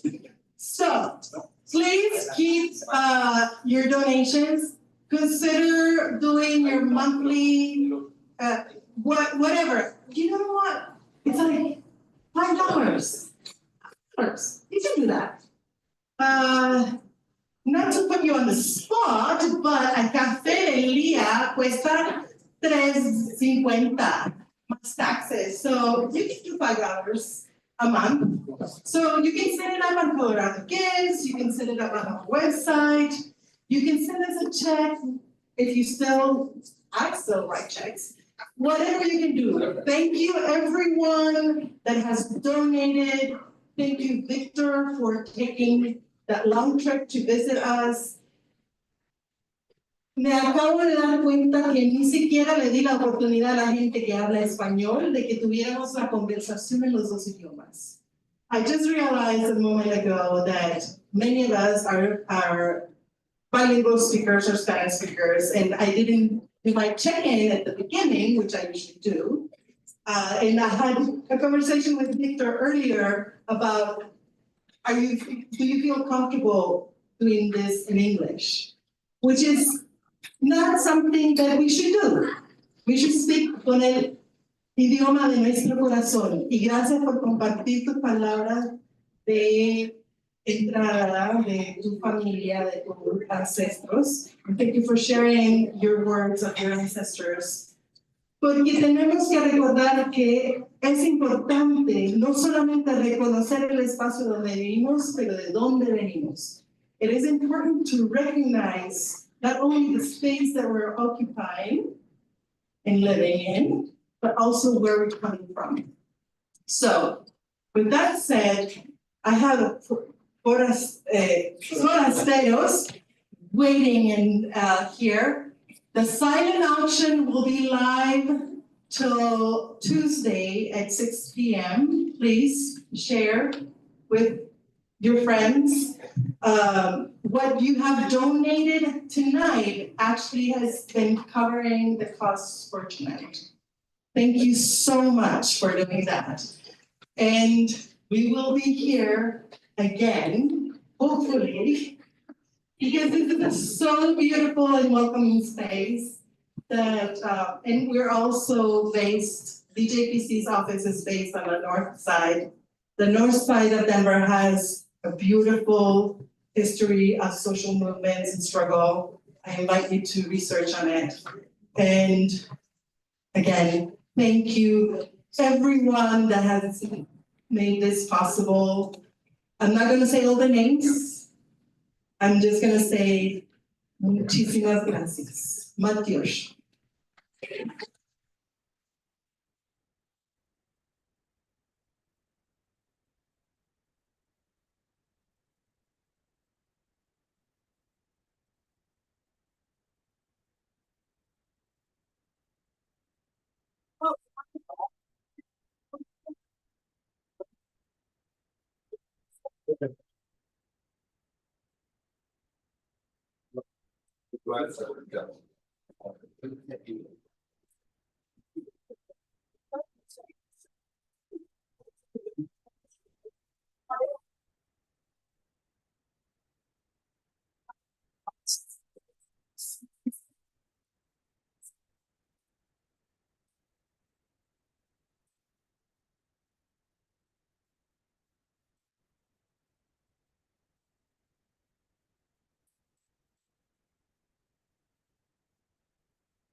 I actually forgot to say that this is the pachanga part of awards night. So Sura Ceres is prepared to play music that will make you dance. So maybe, or maybe not. You're welcome to.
Okay.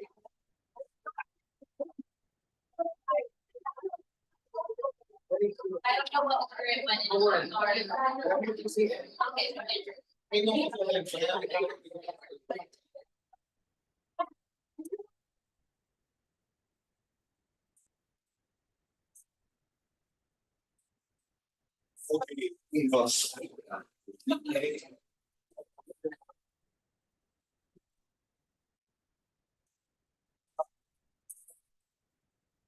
Un, dos, sí, dale. Ok, por ahí. Muy buenas noches. Good evening. De nuevo. Segundo ratito. Ahora venimos en formato banda. We are the Surasteros, a spicy Chilean band. We play kind of fun music, but with conscious. We like, to include meaningful lyrics, but sing. Empecemos con la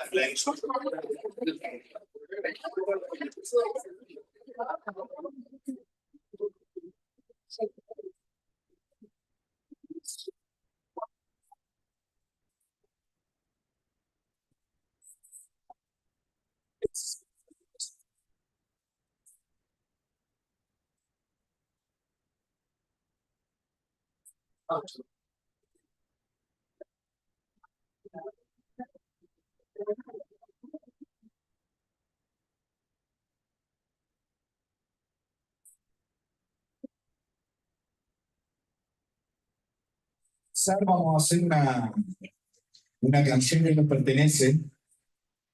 This song is about social justice, about immigration.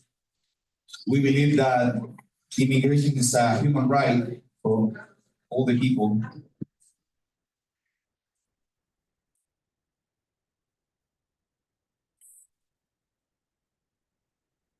And this is our first song, our first recording as band. The song is an original and it's called No Somos de Aquí, We Are Not From Here. And it's a poetical way to say chinga la negra.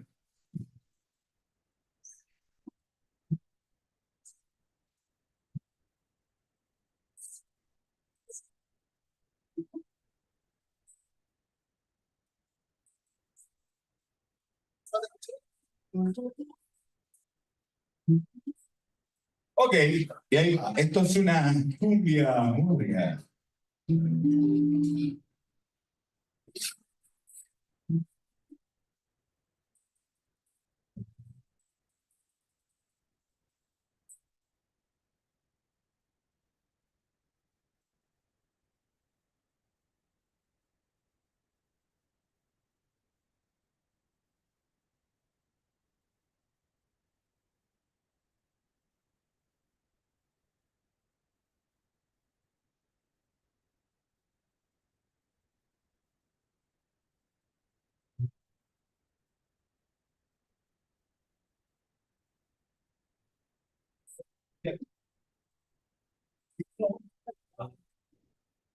Como inmigrante viaje, no sé dónde de la inmensidad. Si somos de allá, como me dijo máximo último que me rompara. Que divertido, si algo nos importa, que esta cumbia no se va a acabar, no somos de aquí. Somos de allá. Como inmigrante viaje, no se va de la inmensidad. Somos de aquí. Somos de allá. Somos el tiempo que no va a parar. Somos curanderos del sur, somos curanderos. Que algo nos importa, es que la cumbia no se va a acabar.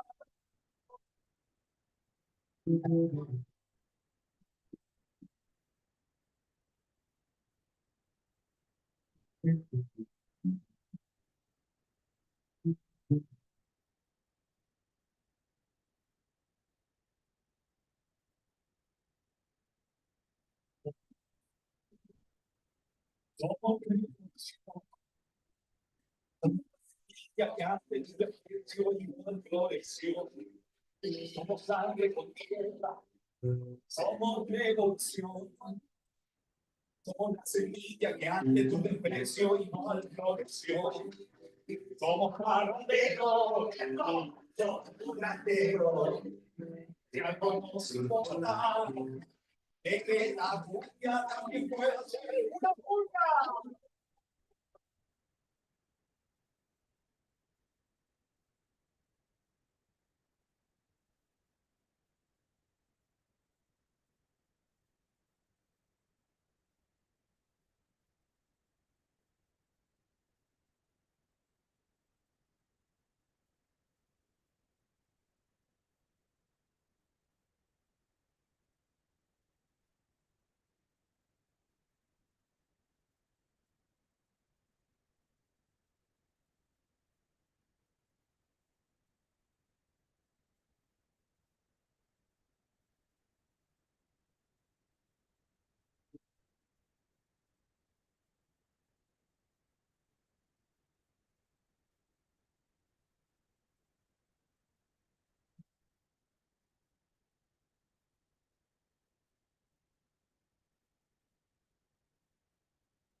No somos de aquí, si somos de allá, somos peregrinos, nativos del mundo que debe llevar. Porque mi destino siempre fue un camino. Si algo nos importa, es que la cumbia también puede ser una cumbia.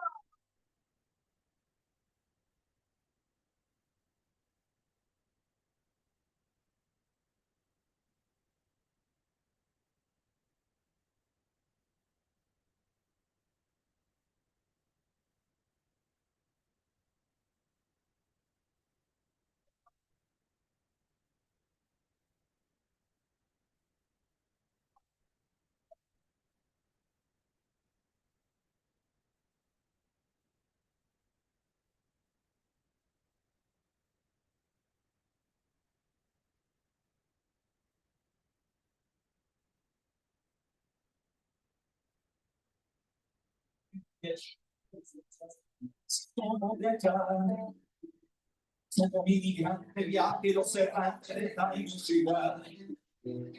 Somos de aquí, somos de allá.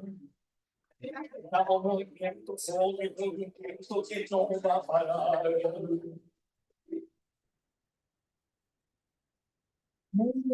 Colorado, original, 100%. Quality from my side.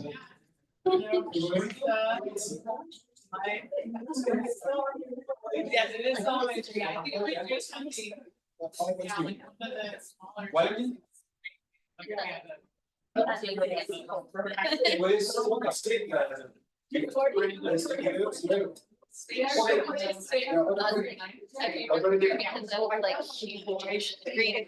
I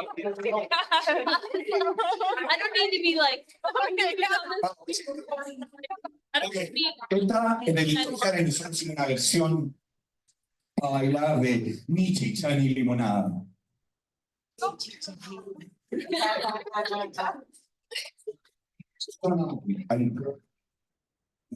Okay.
La cruz está tirada, te queda exagerado, se queda dañado,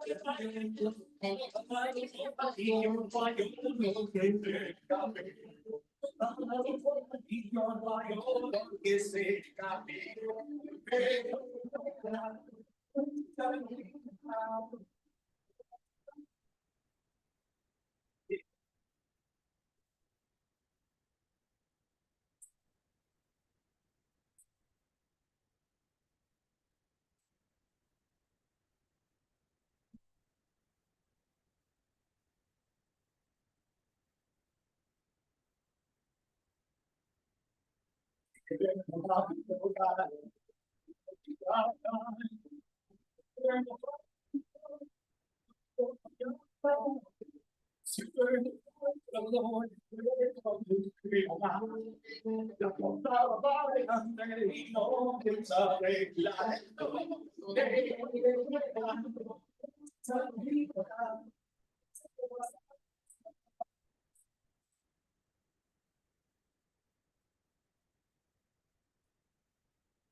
Venga, rimediarsi male, che ti va tutto tutto, non tengo un pugnale, si sigo indovinando le mani, sai che piace, la piccola ira nei guai, todo il pollo,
the guardian of the street.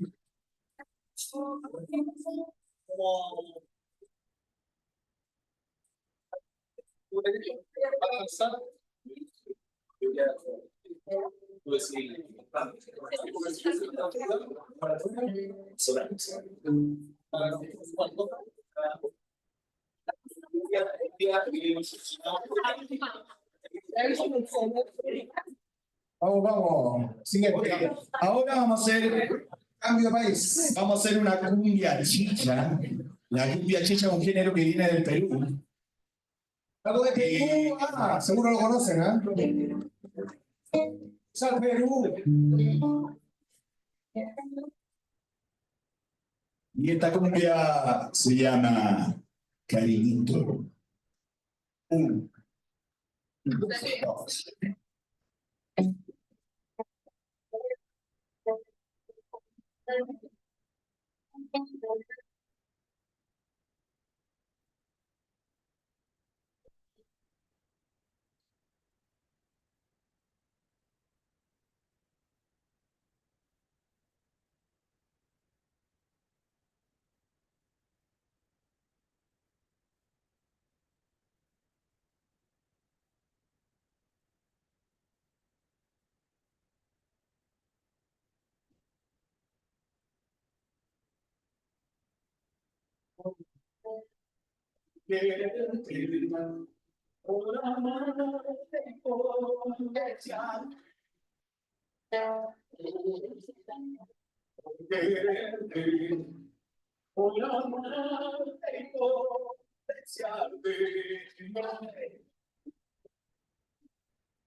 Presenta el sofito. Ok, y Rebeca, son las 8, ¿está bien si hacemos la última? Ok. Perfecto. Vamos a tocar un bolerito.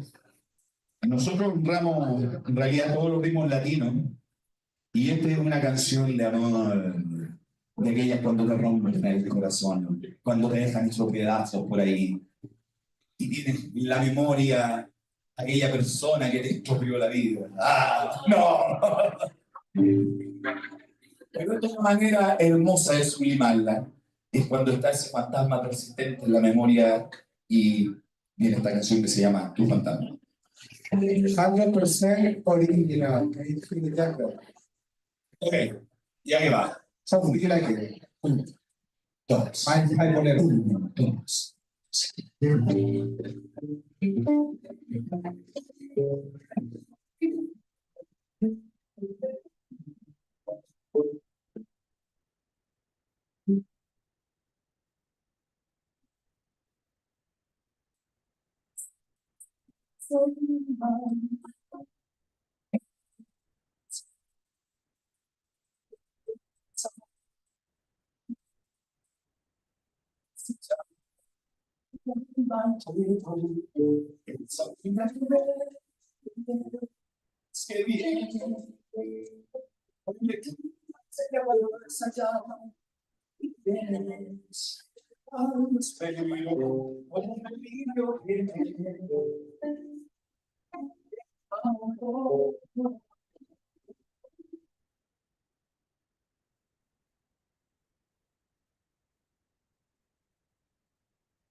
Un vacío que me embriaga,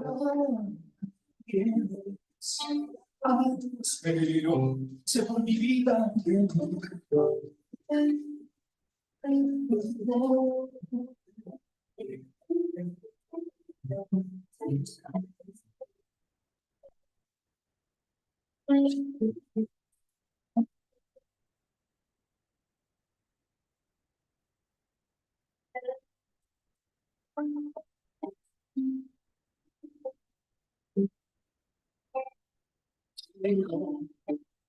Es un temblor carencial, un vacío que me embriaga, pero se fue mi vida.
So, and the very last one is another original. It's called the homie in that believing he's reading social media and internet and like following other aspects of life. Mínimo solucionados. Lyrics by Esteban Vega. Ah, bueno. Let's introduce Francisco Arcos on the bass, Esteban Vega on the drums, and me, the kid.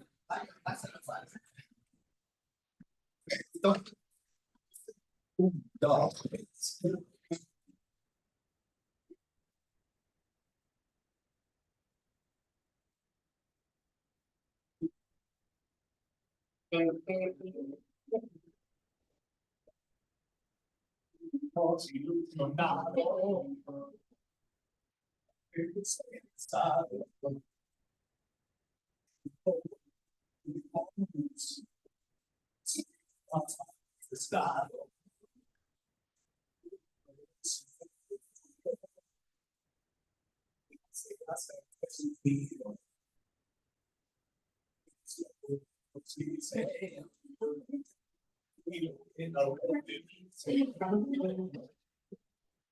No vengas a decir que le tengo sus hacer mi propio que tengo que invertir, no vengas a decir que le tengo que invertir, ese tazo.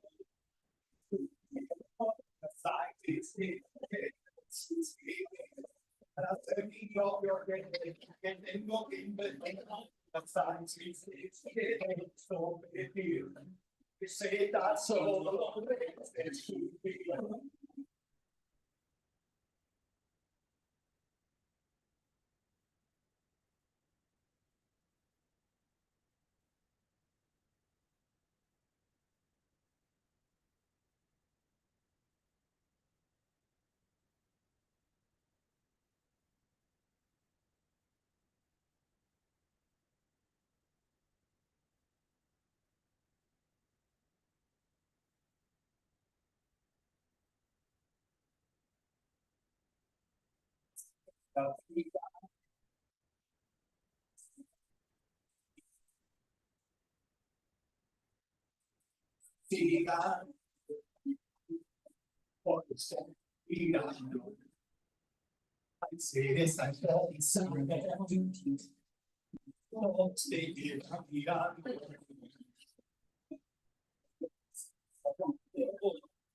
para ser mi propio que tengo que invertir, no pedir, receta solo de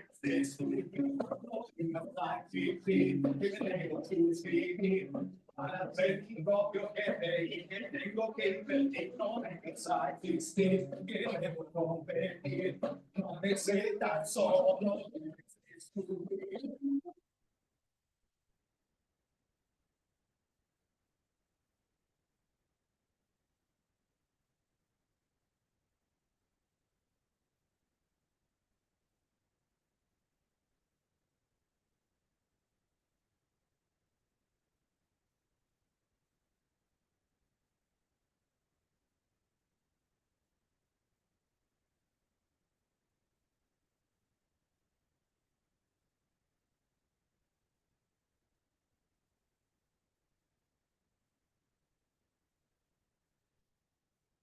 Ok, gracias, gracias.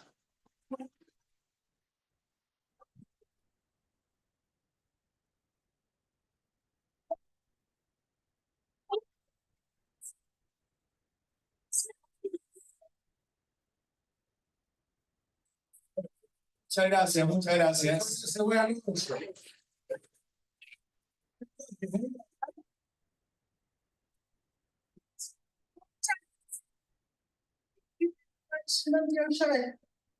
Johnny, you opened and closed this last year, and you're here as a guest, and I'm putting you in a spot.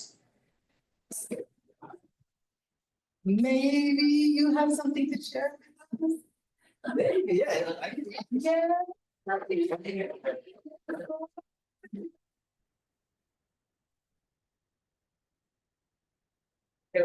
Can we make some noise one more time for the musicians just and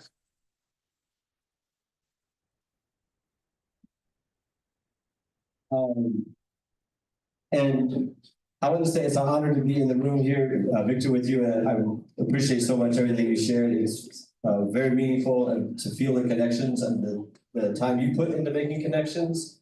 And so it's an honor to get to be in the same room and feeling connected to so many people that you've been connected with. I guess we could try something. So I'm stalling because I'm stuck between two ideas. I didn't know I was gonna do anything. All right, I think I might gear this one towards some of the young folks in the room. Some of the work, so I work at a place called Project Worthmore, and a lot of what we do is try to not just support people who are coming from other countries, but also train people who are living in this community, maybe speak English as the only language that they speak, to think about what it's like to be trying to fill in the blanks on forms for things that you desperately need or very much want, filling in the blanks on job forms, filling in the blanks on other bureaucratic forms. So I thought we could try to have some fun with filling in the blanks and see if we could do that. And is anybody here under the age of 20 years old? If you're under the age of 20 years old, make some noise. Okay. So this is a simple one. Hello. Wait, I said hello. I said hello and welcome to the show. I'm kicking new rhymes that you already.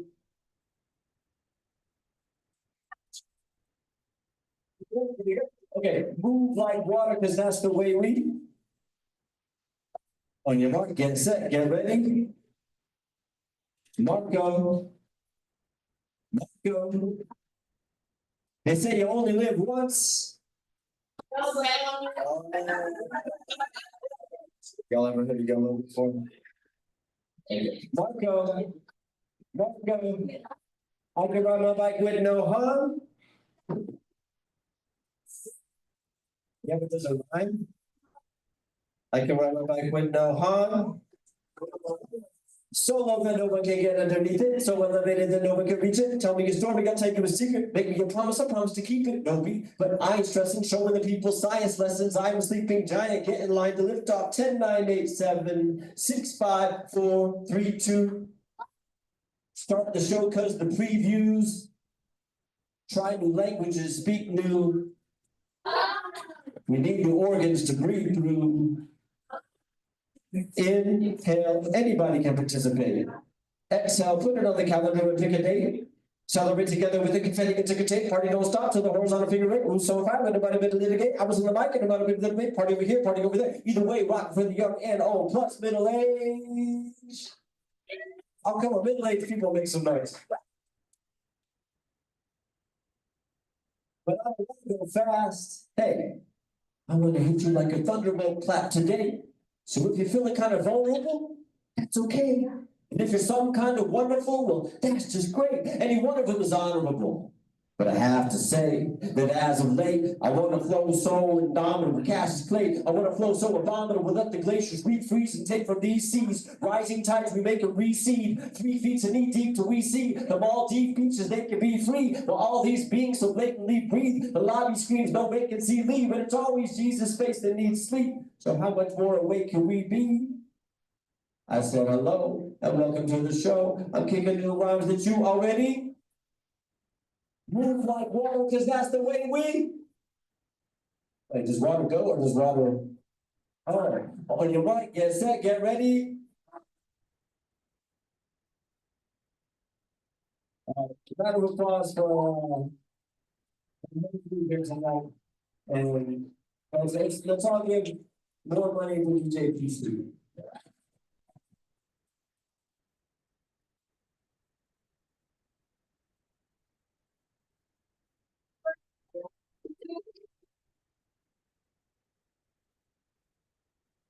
Thank you, everyone.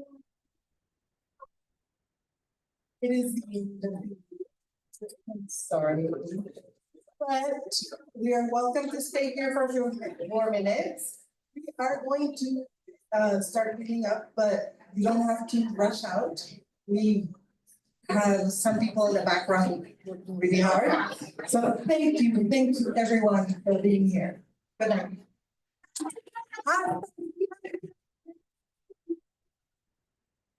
La lucha continúa. Free Palestine! Free Palestine!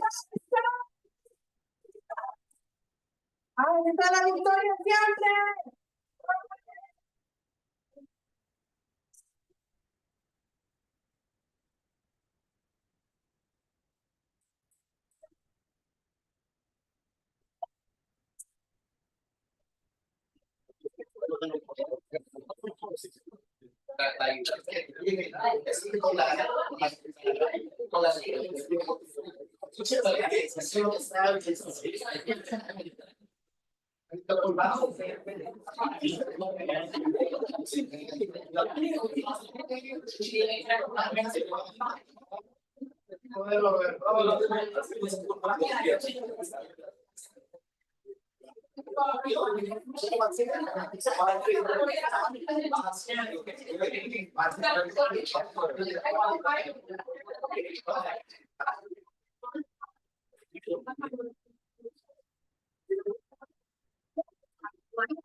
Hace cuenta de la diferencia también.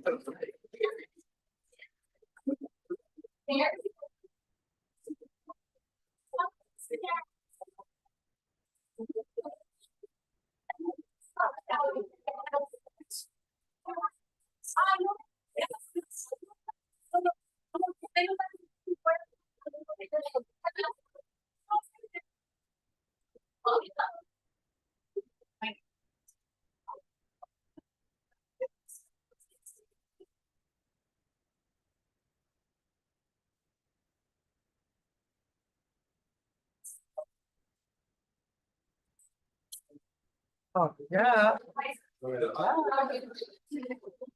Pero y eso son a través de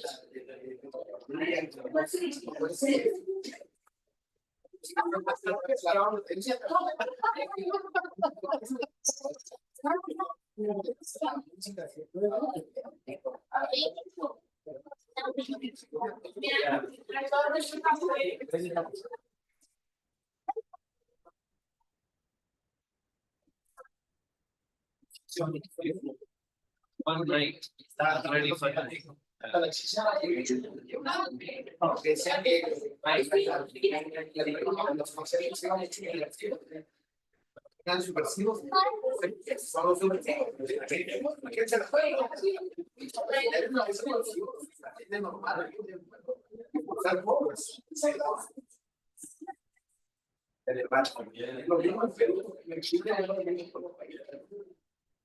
Pero yo hace tiempo que yo sí llegué, digo, yo llegué hasta conocer hasta Santiago, La Serena,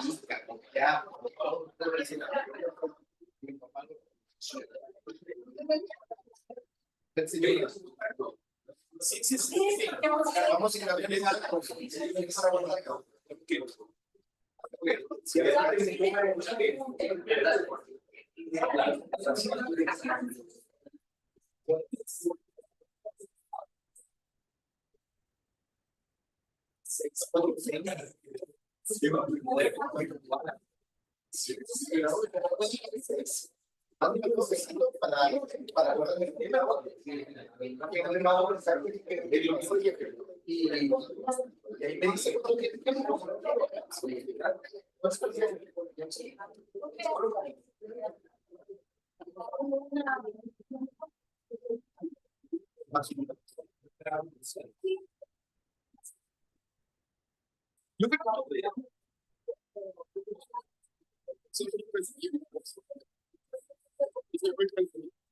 Sí, güey. Yo sé. Yo sé.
Por la calidad del equipo que está usando,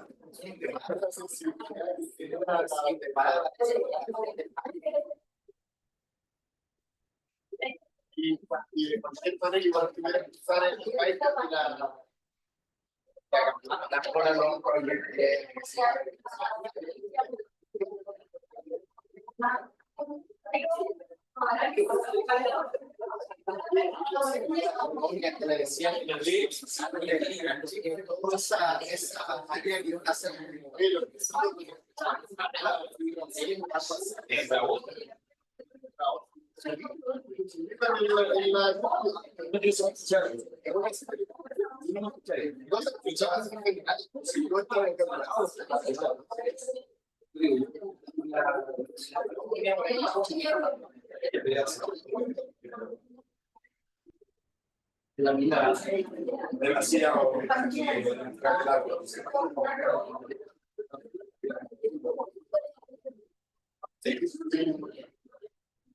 ¿qué onda?